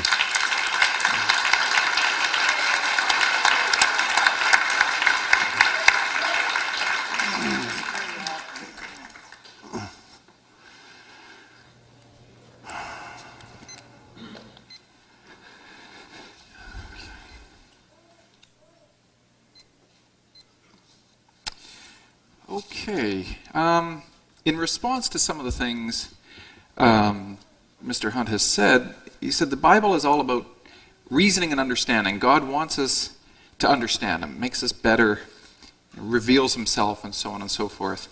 Obviously, I have a few problems with that, because if God wants this and He puts it forth in that particular book, I'm just wondering which version of that book do we go by? Do we try to get the oldest version? Do we get revised versions of it? King James? At what point, do we decide, okay, for biblical exegesis, this is the one that everybody should use? So first of all, we have trouble deciding on that alone. Then secondly, which interpretation of those scriptures do we go by? Like, let's face it, we have Catholics, we have Presbyterians, Unitarians, Anglicans, Mormons, Jehovah's Witnesses, and then we have quite a few different sects which parse off of those. Then we have New Age Christians. Then we have so many different ways you can interpret that thing. I'm just wondering who's right, and apparently it's Mr. Hunt, because that would mean everybody else is wrong, or they just haven't come around to his way of thinking yet.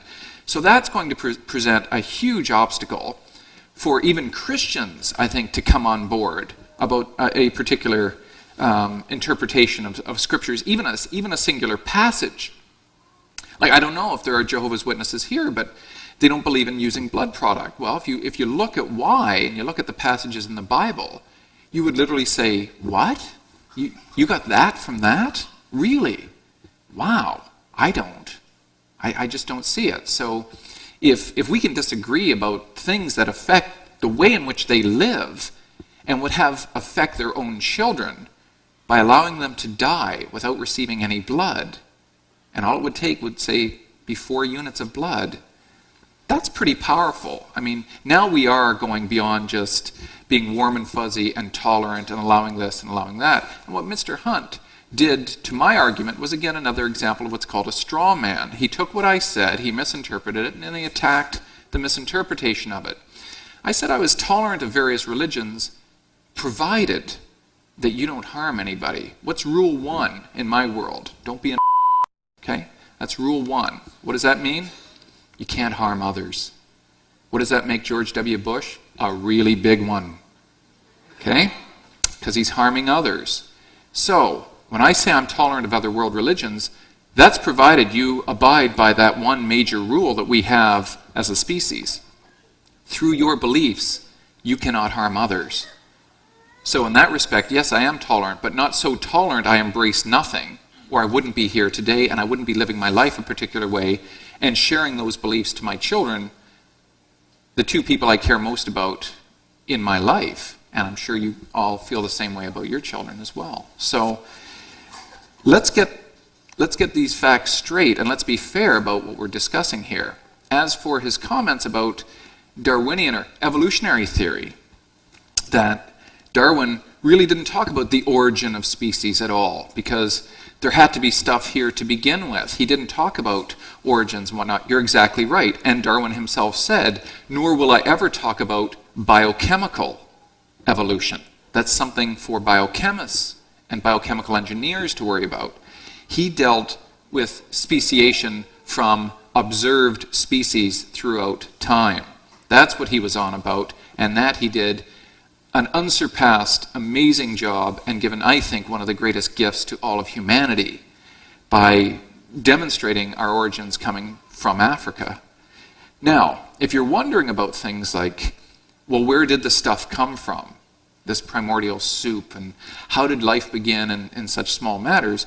Well, I urge you to go online, and I for one example, please look up the Origins of Life program at Harvard University. That's where I did my postdoc. And they are now conducting research, as is Cornell, as is Cambridge University, as is UCLA and other places. They're looking for origins of life, and they will come up with it, you can bet. So it's just a matter of time. So don't think, just because we haven't figured it out yet, where everything came from in the first phases of biochemical engineering, that we have to chuck all of evolution out just because we couldn't get to that particular starting point. That is what is being worked on right now, and you can bet whichever team, whichever university figures that out first, they're the ones who are going to get the Nobel Prize, right? Now, Mr. Hunt talked about the immensity of the universe, with all these planets and stars and galaxies, millions and trillions and billions of stars and planets and galaxies all throughout this incredibly immense universe, and us on this insignificant little planet, us feeble beings who can barely get through a single day. God has made his divine creation, us. He did a really lousy job. We could be so much better, so much better. I mean, just the idea of the appendix alone. I mean, what's up with that? What is that, a joke? Really, much better job. The blind spot, because of the way the optic nerve goes through the passage in the skull. Why is it there? I'd rather have, you ever see those lizards with the 180 rotating eyes? They can see this way and that. Wouldn't that be great? Right? You could just walk along, see ya, hide and seek. You'd be amazing at that, right? So why didn't he give us eyes like that? Or just make us better in the first place, I think, would have been a good idea. So we're incredibly weak, susceptible to disease, parasites and pathogens, and all sorts of other things that afflict us. I gotta tell you, I've been writing down so much, I either feel like a kid in the candy store or a virgin on his honeymoon. I don't know where to begin first here. There's just so much I want to talk about. Let's go with, free will. That's one of my favorites. Mr. Hunt talked about the child saying no. Was it your grandchild? Son saying no. And he turned out to be a decent kid and father and husband and whatnot. His first word. Interestingly enough, Jeremy, my first son's first word was Nietzsche. No, it wasn't. I'm just kidding. But I think it was Dad, and Matt's first word was Mom. Now, God gave us choice and God gave us free will so that we could understand his love for us and our love for him. So he cannot make you behave. This has to be a willingness on your behalf. So basically it works like this. You have a particular being, God. Your God, we'll call him God, the Christian God. And he creates you in a particular way. Are you down with the Garden of Eden thing, Mr. Hunt? Am I what? Do you believe in the Garden of Eden? I do. Adam and Eve, first people? Absolutely. Okay. Something you might want to consider, folks, when you're just sitting around having coffee, shooting the breeze or whatnot. Ask yourselves whether Adam and Eve had navels. Just something to think about. Okay? Just throwing that one out there. Because this was a major problem during medieval times when they were painting depictions of the Garden of Eden. Do we put why would they have navels? It was a tough one. So it's something you got to think about. Right? Anyhow, We go back to the Garden of Eden, and God creates Adam and Eve, and he gives them free will. And he says, you know what? This is paradise, this is fine, this is wonderful. Just, I don't want you to eat from this particular tree. If that's okay with you, just stay away from the tree. You can do anything else you want, okay? But eventually we know where the story goes, right? We know Eve listened to the serpent, and the serpent convinced her to convince Adam to eat this particular fruit, and then God comes along and says, well, what did I tell you? Get out of here. You know, what's wrong with you? You know, I give you all this, and then this is how you behave, okay? I got a little thought experiment for you, okay? In my spare time, I'm a roboticist. I create robots, and I'm really good at it. I created robots that were incredibly lifelike. I named them Hannah and Steve. And these are very intelligent robots. And I allow them to go out into my garden, in my backyard. And I say to them, you can do anything you want in this garden. Don't leave the premises, okay? But you can do anything while you're here. Just don't eat the mangoes off my mango tree. I really like the mango. Gotta love the mango. So don't eat my mangoes, okay? And they've said yes, they would not eat my mangoes. And I said, good. But I program these robots to love mangoes and to be naturally inquisitive.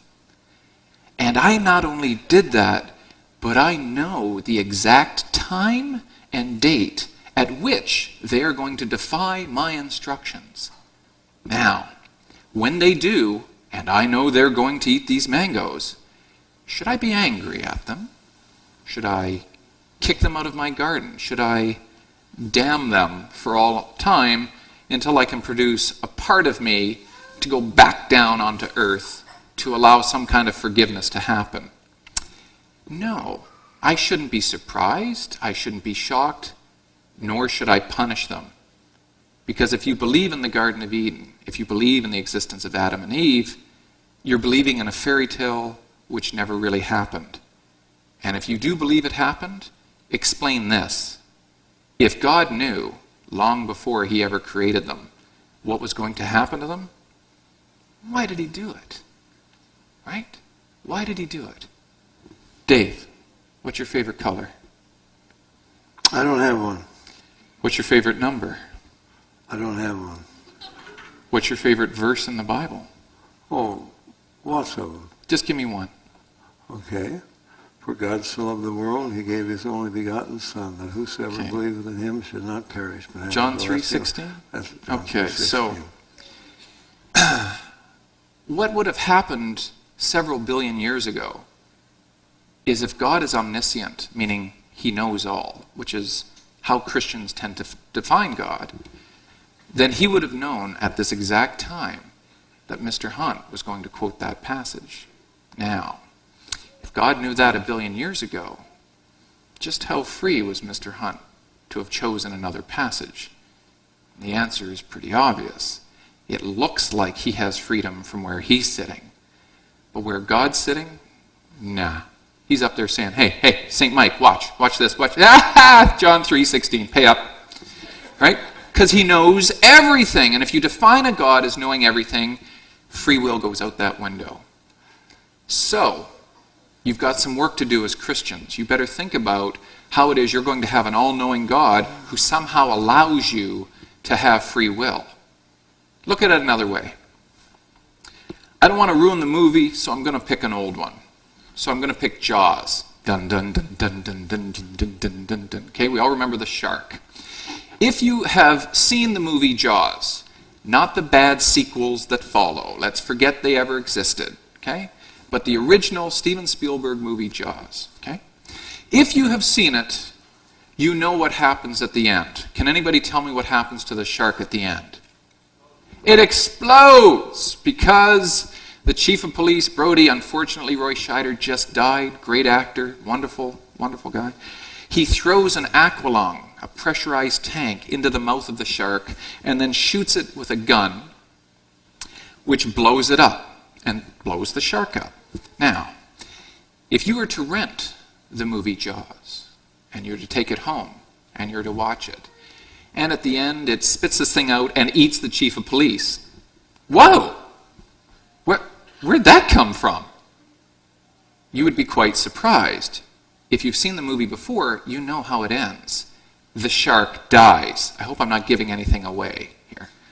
But the shark doesn't make it. You watching the movie Jaws, it's like God watching your lives. It's like a DVD. Doesn't matter. You think you've got freedom, the shark's always going to die. He's always going to quote the same passage from the Bible. You can't get away from it. So, you've got some homework to do. You've got to think, okay, I believe that this God exists. Mr. Hunt told me he's given me free will so I can choose good and evil. It looks like you can, but you can't. Not according to God. Now ask yourselves this. Why would an omnibenevolent, all-good, superior, supreme being create beings to come into existence knowing some of them are going to fail and have them suffer forevermore? Doesn't that sound like a maniacal, almost evil being? There is no free will, sir. Obviously you weren't listening. If you have a God that is omniscient and knows everything, free will goes out the window. Let's look at, I guess, the number of types of gods we could choose versus the Christian biblical version. Why don't we do that? Okay, let's do that. So, what do we have here? We have the possibility of defining God in many, many, many ways. Tons of ways. You can define God as being monotheistic, just one God. Polytheistic, many gods. You can come up with hybrids. He's mono and poly, which is the idea of the Trinity, the Father, the Son, and the Holy Spirit. Many different ways of defining God. As we noticed with Antony Flew, who is now no longer an atheist, but a deist, there's another way of defining God.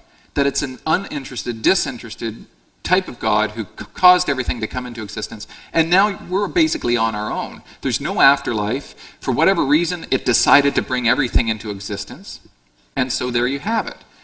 Why not, say, a continuum of gods, right? A council, like the Q continuum in Star Trek.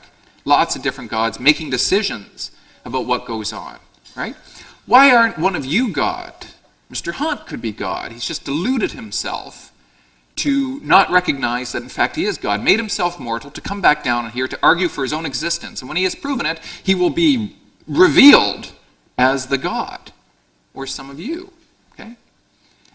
What about a child God? Why does it have to be a complete, all-perfect God? What about a God who just hasn't gotten everything perfect yet? And that would really explain the Republican Party, wouldn't it? So if you think about it, or what God could be gay and really, promotes gay sexual activity. So that heterosexual thing, that's to keep you guys going along, but the action is really where the homosexuals and lesbians are at. Which would, I guess, make him the queen of the universe, right? So there are many different ways you can define God. Why just choose one, right? And then what about the problem of choice and free will and evil in the world? I think that is something we have to consider. Mr. Hunt believes we can choose. I don't think that's possible if you define your God as being all-powerful and all-knowing. Then he brings you into the world already knowing what your entire life is going to be, like watching your life like a DVD. Or, I guess, Bluetooth now, right? So, what choice do you have in terms of resisting evil? Does this mean we have to be in the fear of dread that, oh my goodness, it doesn't matter what I do, I'm destined to behave this way? Well, it seems like you have free will, but to an omniscient being, no. He knows everything you're going to do. He knows how many molecules of oxygen you're taking in and CO2 is going out. How many hairs are on your head and how many hairs you've lost over your lifetime. He knows that's what omniscience means. So when it comes to choosing good versus evil, let's think about that for a sec, right? There are two types of evil, clearly, at least, on this planet, right? There's moral evil, and that's the evil we do to each other. I decide to take over a country and kill some people and try to squander their natural resources. That's one type of evil. But what about natural evil? How do we explain that with an all-good God? What's the deal with that? Sure, I can understand the odd hurricane, I can understand the odd volcano, but why in 1999 did you have an earthquake kill 30,000 people in Pakistan, the majority of whom were Muslim? What was he trying to prove there when 13,000 of them turned out to be children under the age of 5? I miss that. Why? Like, clearly he could have stopped it. Clearly he knows the earthquake is going to happen. But he chose not to. And he caused incredible suffering to so many people throughout that time period. And all he had to do was that, and it wouldn't have happened. Thanks. If you think God has a plan, and that something's going on, and don't you worry about it, yeah, some bad stuff's going to happen in your life, but in the end it's all going to be worthwhile, I don't want to hear it, because the suffering of one child doesn't add up to all the goodness you think God has. And that kind of suffering is the type we have to stop as human beings first, before we start to pray and give up our lives to what I believe is an imaginary being. Thank you.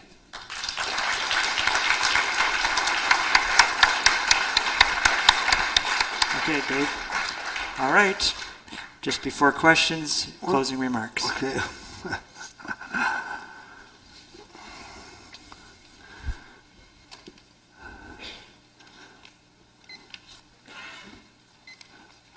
Okay, what he's just said about God, natural disasters, isn't that nature?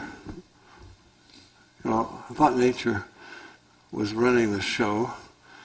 How are we going to stop nature? Well, a good God, I mean, here's a child that falls over a cliff. Whoops, stop the law of gravity right now. There are certain things that have been set in motion by man's sin. I said this is not the universe or the world that God created. It's the world we created. It's a world that's in rebellion. Okay, now, free will. Christopher is a philosophy professor. Well, he surely knows that in philosophy there's been a lot of discussion about free will. My son happens to be a tenured philosophy professor as well. He's written a book or two about it. In fact, engaged in a debate with others. But we could go way back to 1780 when John Wesley preached a sermon on it. He said, foreknowledge is not the same as predestination. Because God knows something is going to happen does not cause it to happen. God lives outside of time. What we think is past, present, and future, he sees it as one thing. He has given us the power of choice, but the fact that he's given us the power of choice does not cause us to make that choice.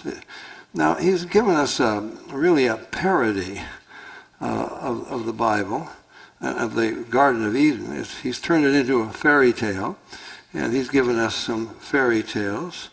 He talks about movies and Jaws and so forth. I don't think any of us, if you're a Christian, I don't know about the rest of you who are not Christians, I don't think we believe that God made that kind of a world, that it's a fantasy world. He says he made some robots. Well, I know he's giving an illustration. We don't believe that God made human beings robots and that he programmed Adam and Eve. You maybe got that from, I don't know where, from Augustine or whatever, but that's not what Christians believe. I've written books about this. This is not biblical, in my opinion, when God said, don't touch that, don't eat, not touch, don't eat from that tree. I think it was the easiest command he could have given to Adam and Eve. There must have been thousands at least, maybe millions of trees of every variety in the garden. And God says you can eat of all of them, but just don't eat of this tree. I don't think there was anything special about that tree. The special point was God made a universe, and he should be in charge. You don't like it? You want to do it my way? God, get out of here. I'll run the universe the way I want it. Then you're a rebel. Now, I don't think God should just stand by and let that sort of thing happen. He has laws, and I think those laws should be obeyed. I forget the scientist. I could remember, but I don't have time to remember because my time is running out. He said there is a difference between natural laws that must be obeyed and moral laws that ought to be obeyed. Ought takes us outside of chemistry and physics. Now, Christopher believes in evolution. He's a materialist. Well, then how do we know? I mean, everything that he's thinking, it came from a big bang. And it's because of the antecedent motions of the atoms in his brain that all began with a big bang. And really, it means nothing at all. So maybe he only holds these ideas of atheism because he was programmed by evolution 20 seconds. to do that. Well, we need another discussion, Christopher. There is too much to cover. He says we got a lot of homework to do. I think Christians have done a lot of homework, and I will stand by what the Bible teaches. Thank you. Okay, welcome back. And following this section of question and answers, there is a presentation that will be put on here around 3 o'clock. So you can stay for that if you like. Okay, well, we'll start with Dr. DiCarlo. And I don't think we're going to get through all these questions today, but I can type them up and email them to you both for your information. First one, how do you personally disentangle large T truth from small t truth when you assert that you are wrong and I am right? Mm-hmm. Well, I don't say that large T truth, big T truth doesn't exist. In fact, I'm convinced it does. It's just a matter of the difficulty in determining when somebody knows something is absolutely certain. When I talk about the age of the earth, I say Mr. Hunt is wrong because of what appears to be an overwhelming amount of evidence regarding dating techniques of the age of the earth and those fossils that have been found on the earth and have been done over and over and over again by reputable sources. Do I think absolute truth exists? Sure. You want an example? Here's one. Some of you people in here believe that when you die, you somehow continue to exist. A soul or something continues on and you continue to exist. Some people here will believe that that is not the case, that when you die, you are gone forever and all time. Somebody's right, somebody's wrong. Somebody is in possession of absolute truth right now, but the problem is very difficult to demonstrate that, since we haven't really kind of gone on beyond and come back and said, oh, heaven's great, it's just a lack of chairs, but it's nice, you'll like it.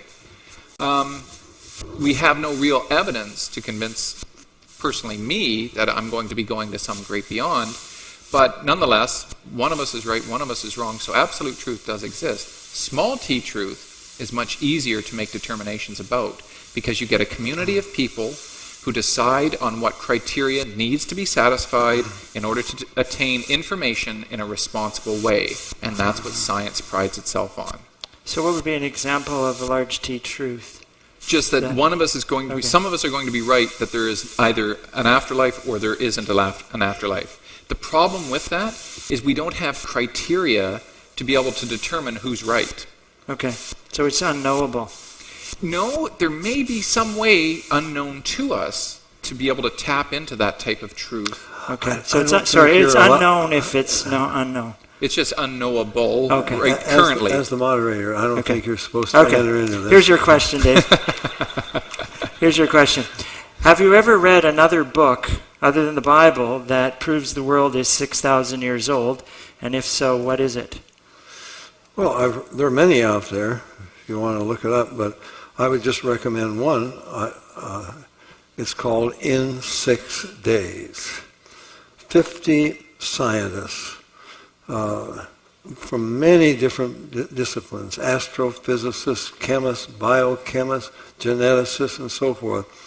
They give their scientific evidence from their point of view of science that the world was created in 6 literal 24-hour days.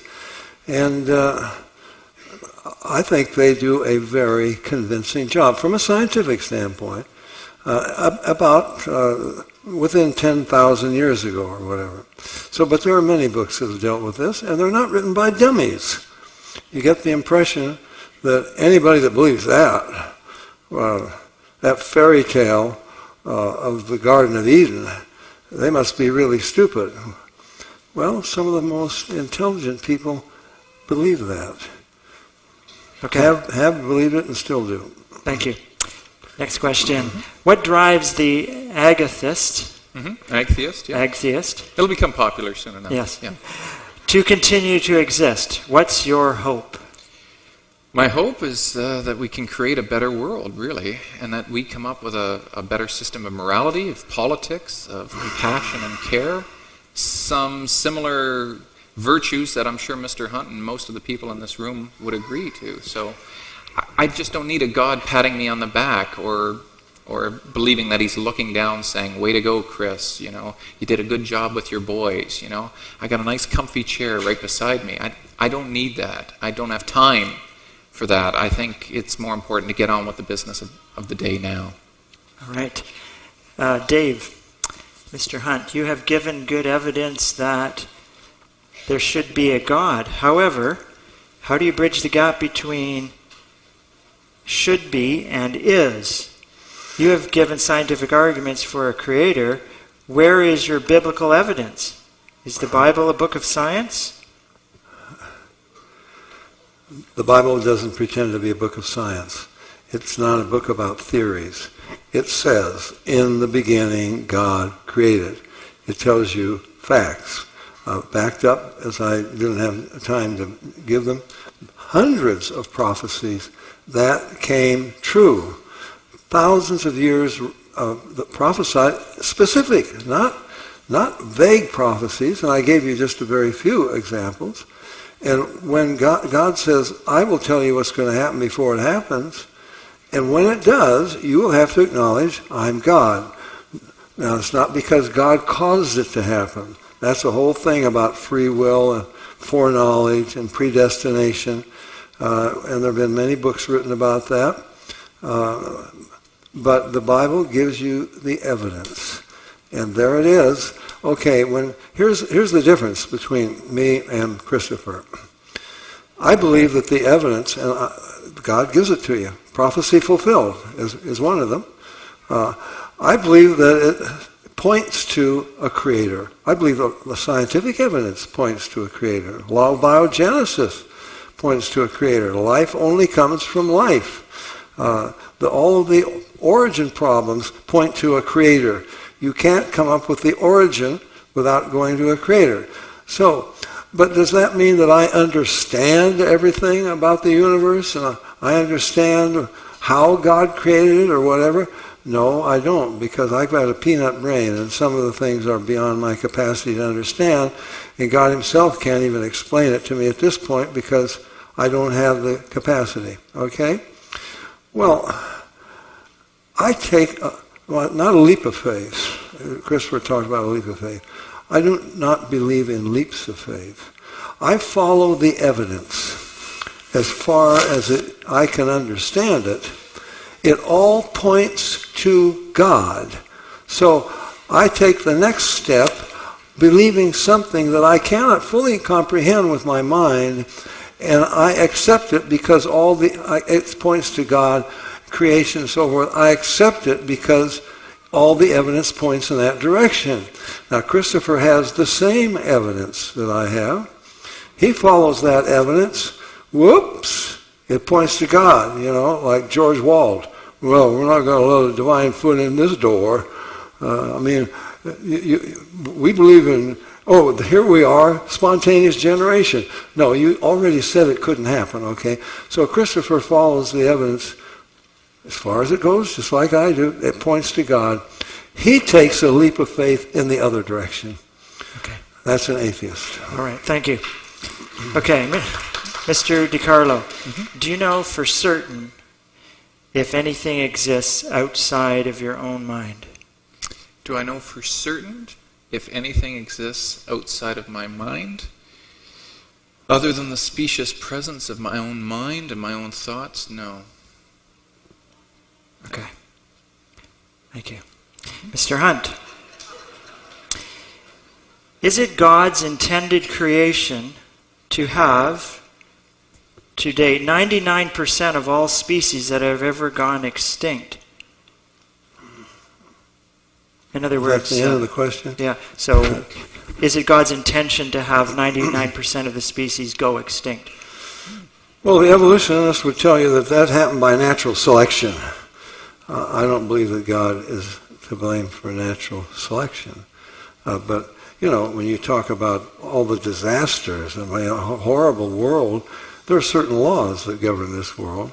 But if you want to talk about wasted time, wasted lives, horror of death and destruction, go to evolution. Look at all the missing species that have been wiped out.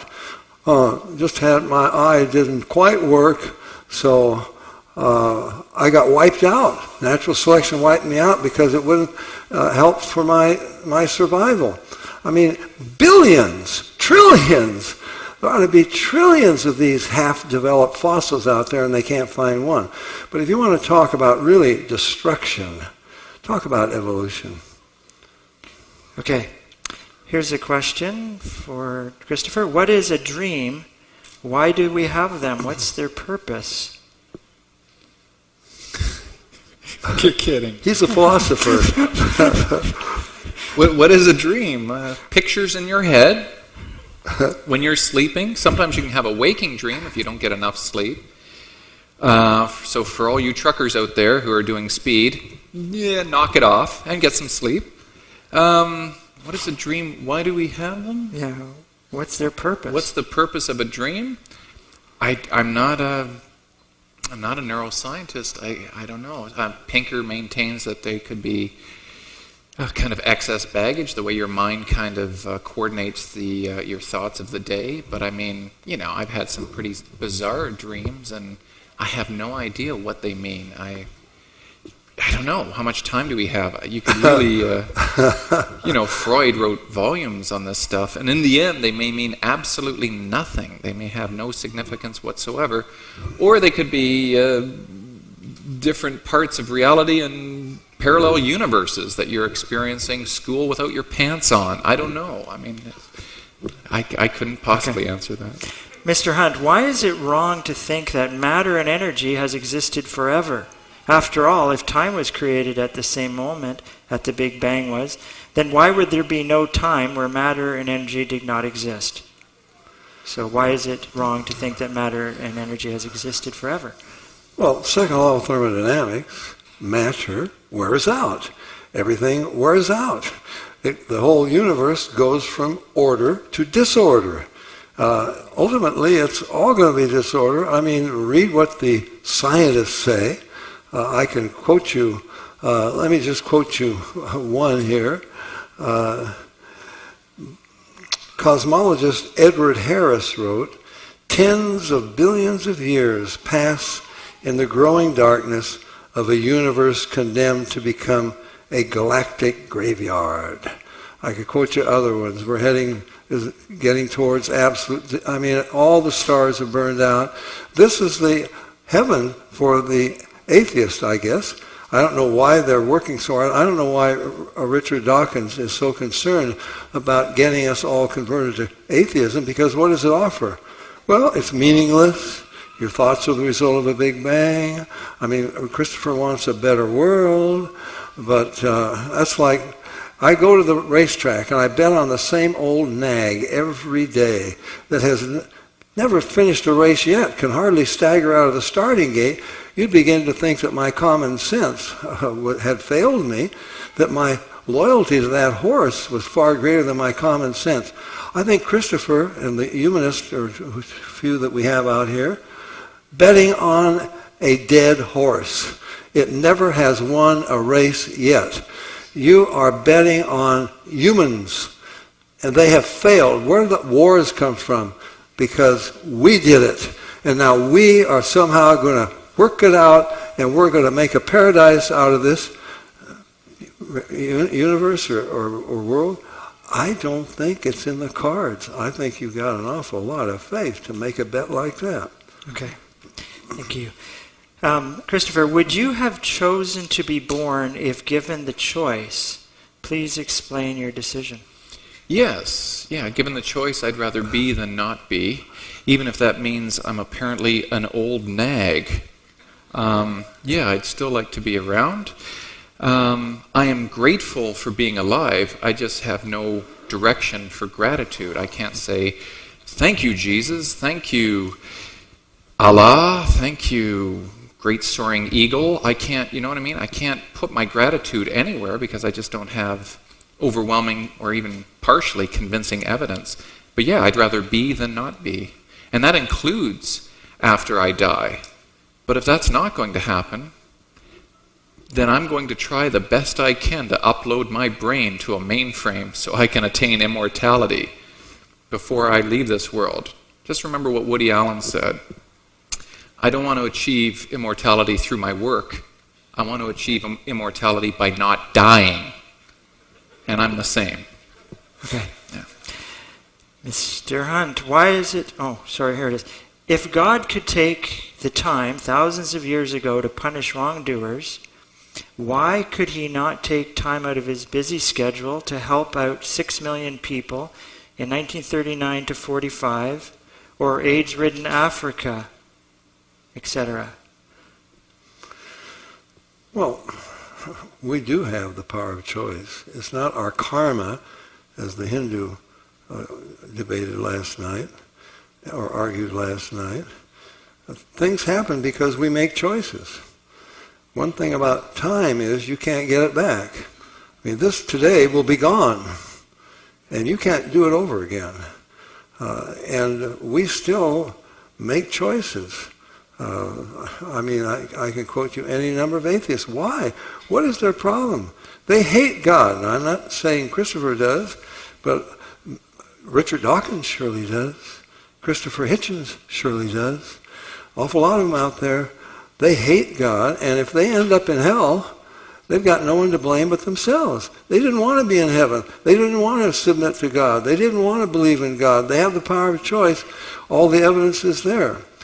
So this is the way it is, and there are certain laws that govern the universe, and they're not going to be changed until one day God will create a new universe. Okay. This is a longer one. Atheists say there is no God, no absolute truth, no way of knowing big T truth. Doesn't this mean that truth is relative? Good and evil are not absolutes, but are relative? What is good for one may not be good for another. Then what is your basis for trying to live as a good, compassionate person whose duty it is to find truth? Why be good? Why not have many sexual partners to ensure that your genes are passed on? Why not kill deformed babies? Why not euthanize developmentally delayed adult, and so on, who use up resources?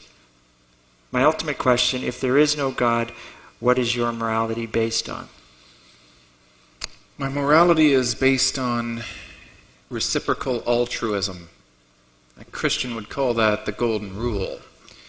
You stole that from biology. You didn't come up with that, nor did Jesus. Reciprocal altruism is what goes around comes around. You help your family and yourself survive and reproduce. You help your extended family, your cousins. You extend that to your kin and your societies and communities in which you live. And in so doing, the more humans cooperate in this compatible way, the greater the good is served for all. It's when you go it alone, whether religiously or politically or morally, that you cut yourself off from others. And what happens is you create divisiveness. And as soon as you do that, it's us against them. And for some reason, some groups feel that they're better than others. Well, what my evolutionary theory tells me is that no matter who you are and where you think you came from, your ancestors all came from Africa, which means you are all the same. If you want equality for all, you better understand that we are all African. which means we all have to care for each other in exactly the same way. And that means the golden rule is the main idea behind how we should treat each other. But it comes from biology. It doesn't come from any religion. You'll see meerkats using reciprocal altruism, lemurs, chimpanzees, orangutans, ants, you name it, they're using it. Why? Because it serves the greater good. And I think what we all want in life are the same things: freedom, security, lack of pain and discomfort, happiness and enjoyment. So that's what guides my morality, and that's what guides my life. Thank you. Mr. Hunt, how can I be sitting here about to die from cancer and know I am going to heaven without any doubt? Well, that's a good question. My eldest daughter has incurable cancer. What is cancer? Cancer is a cell that is no longer following the DNA. Man is a cancer on this earth. We have said we're not going to follow what God wants us. We're not going to obey His laws. Now, cancer is a horrible disease. It can happen to anyone. How can you know you're going to go to heaven? Well, first of all, you're going to have to believe the Bible. I've given you some evidence. There's a whole lot more. I've got a book out there, Seeking and Finding God. There are plenty of books, been written plenty on the internet that would help you not just believe, take a leap, but have solid evidence that the Bible is true. Now, the Bible says, the Bible's not an ecumenical book. It doesn't say, take any road you want. It's okay. This is what the Hindu said last night. It doesn't really matter. We're all going to end up in the same place anyway. No, that's narrow-minded. They say there's only one destination, and I'm not going there. Jesus said there's two. Take your choice. Now, He said, I am the way, the truth, the life. No man comes to the Father but by me. Now, if He is who He claimed to be, He said He's the way, then what way did He say? He said He came to die for our sins, to pay the penalty that we ought to have because of God's justice, and He took that penalty. And if you would accept His payment of that penalty in your place, it would be credited to you that God would forgive you, but not just like a Barabbas, Barabbas could say, Jesus died in my place, and that set him free to go out and live his life. Paul said, I am crucified with Christ. Nevertheless I live, yet not I, but Christ lives in me. There is a transformation of the life that comes into a person when they receive Christ. It's called being born again. And I can tell you, I think before I made that choice to receive Christ, I think I'd been in 1,000 fights. That was the end of my fighting right then. When I received Christ, invited Him into my heart, He changed me totally and completely. I've known many drug addicts, hardcore heroin addicts. Jesus changed them, delivered them. Nothing else would deliver them, and so forth. So anyway, I'm sure that there are people here who would, if you're really sincere in that desire, they would love to talk to you and try to explain more. Thank you. Okay, Christopher, why did you leave your Roman Catholic faith? It must have taught you the difference from right and wrong in relationships. Well, yeah, I was an altar boy for 5 years, and, I was interested in the religion at the time, and I knew a fair bit about it. And Vatican II had come in, so we had guitars in the church, and, I was a bit of a musician, and Jesus Christ Superstar had come out, and, that was pretty neat. And I'd even, at around age 10 or so, I talked to my mother, and I thought, the life of a priest is probably a good life, and it's one filled with devotion and compassion, and, she was very proud of me, and then puberty hit. And I couldn't handle this about celibacy thing, so the Catholicism sort of went by the way in terms of my becoming a priest. But over time, I just started to see more and more contradictions, more and more problems with defining God as being omniscient and omnibenevolent, and then atrocities occurring. Trying to understand what a divine plan could possibly be. You know, when you see infants dying of bone cancer, and what possible message does that bring, and why would he even bring people into the world only to suffer these horrible, horrible deaths? So really, I would say a series of what you would call crises of faith led to my eventual position. So by the time I was in high school, I had started to realize, no, I'm pretty convinced the Catholics don't have it right. So I would imagine all the Christians don't have it right. So then I looked at the other various religions, and then by the time I was in university, I started to learn more about reasoning and argumentation and world religions as well. So, thank you. Yeah. Okay, Mr. Hunt, you mentioned free choice. According to the Bible, how are we born in sin and have inherited punishment from Adam and Eve? I already have 1 foot in hell.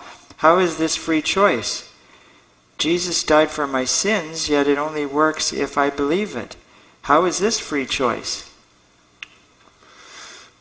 Well, you have the choice of believing or not believing. You're saying, well, God dangles me over the flames of hell and says, do it my way, turn or burn, or I'll drop you in. No, that's not the way it is. I mean, look, if I offer you $1 million, which I can't, but supposing I did, you have the choice to accept it or reject it. God offers you heaven, in forgiveness of sins, to be in his presence forever in inexpressible joy for eternity. Now, I don't think he's forcing anything on anybody. You have the free choice. You can accept it or reject it.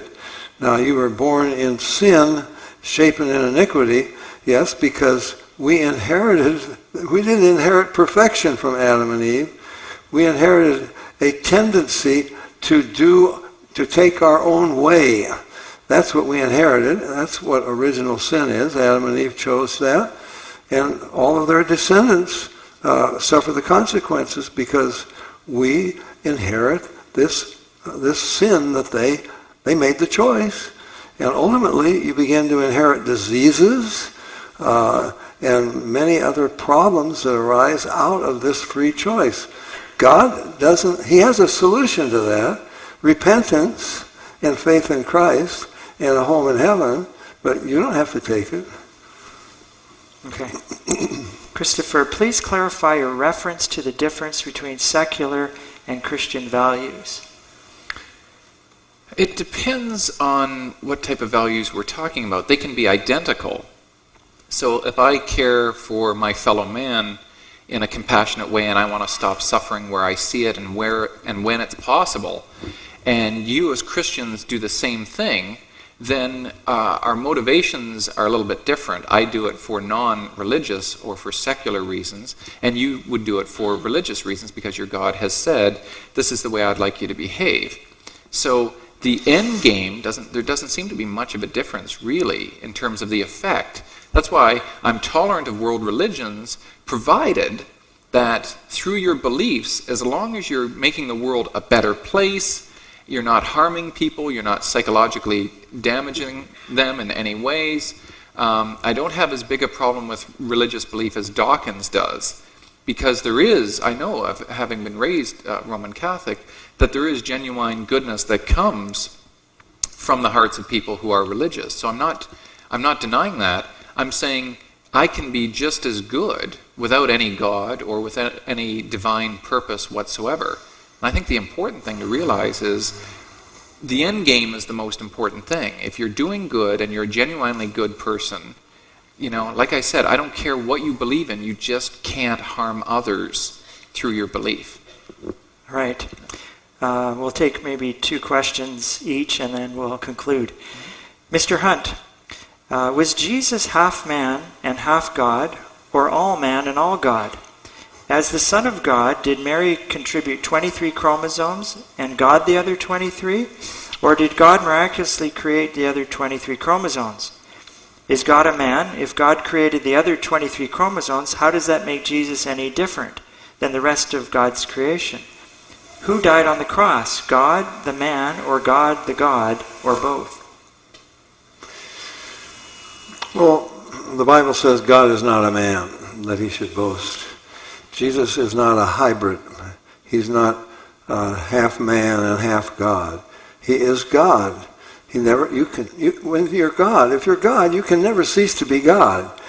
He became a man. The scripture says, a body hast thou prepared me. A body for Christ was prepared in the womb of a virgin, just as Adam was created fresh by the hand of God out of the dust of the ground. How he did that, and what about the chromosomes?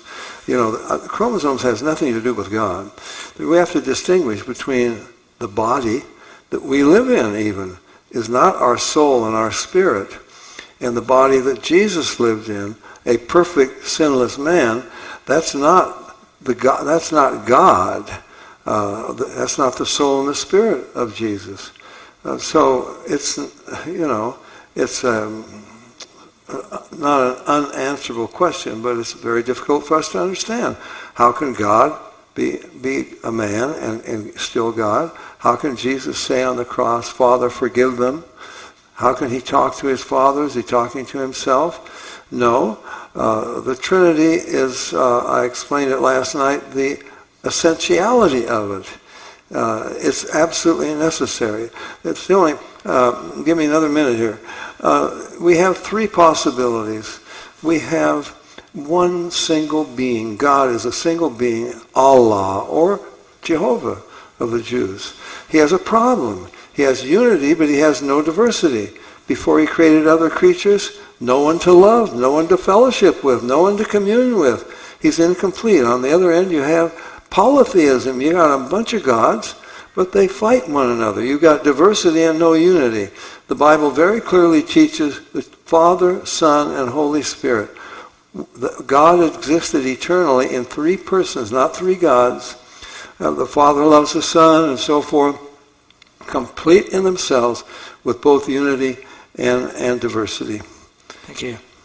Okay, Mr. DiCarlo, what happens if you're wrong about God and about man, about the world's problem, and how to solve the world's problem as laid out in the Bible, and then you die?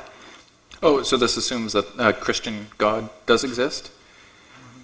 Yeah, so what if I'm wrong? What happens if you're wrong? Right. I think if he's as good a God as you folks invent him to be, then he's going to say, welcome home, dude. Nice to see you used your brain rather than following me like a bunch of silly sheep. Okay. Thank you. Okay, Mr. Hunt, why should we believe, and this will be the last question, I see we're past 3, and then we'll give Christopher one more. Why should we believe the Bible when it has been edited and interpreted different ways many times? Well, first of all, that's nonsense. It has not been edited and interpreted many times. Now, some people say, well, you can make the Bible say anything you want. Well, if you can get anything out of the Bible that you want, it must be the most amazing book in the world. You can read a sentence and make it say 2 different contradictory things? I don't think so. A language has structure. It has meaning. We use it in court of law. We write contracts and so forth. But then suddenly the Bible? Oh, well, you don't know what it's saying. Been re-edited and so forth. Absolutely not. It's a whole study of the manuscripts. We have 25,000 approximately manuscripts or partial manuscripts for the New Testament. I could quote you Robert Wilson. He was fluent in over 40 Semitic languages. He examined every page, every letter. 40 years it took him of the Old Testament. He said, I can testify to you there is not one page of the Bible that you can be in doubt about. Anybody that says, I want to know the reasons. Okay, so you got a lot of people, oh, well, the Bible, it's not reliable and so forth. No, it's not true. All right. Christopher, what is your opinion regarding the fact that 100 million people died in the 20th century at the hands of 2 atheistic ideologies, those being Nazism and communism? Yeah. Blame the atheists for World War II, right? I mean, that's a cheap shot, and again, that's called a straw man argument. Atheism never created Stalin, never created Hitler. Hitler was a Roman Catholic, first of all. So if you think about it, atheism never went that way. Secondly, science, you have to consider, is like a knife. It's neutral. You can butter your bread with it, you can cut a watermelon with it, or you could kill somebody with it. Okay. If Darwin put out some amazing ideas that demonstrated that there's natural selection rather than divine providence or selection on this planet, he gives that freely to the world as neutral. If some moron wants to take that and to justify his actions by misreading it in what's known as social Darwinism, that since we're humans and we are the fittest and we are the Aryan race, we have the right to keep everyone down, that's Hitler's problem, not Darwin's nor science's.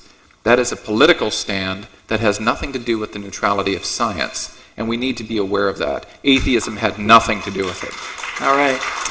Well, I want to thank and congratulate our speakers today for keeping to the rules and their cordial and lively and open debate. And we thank you for coming. And there is a DVD being made. It's available for this. Let's give our speakers a big hand.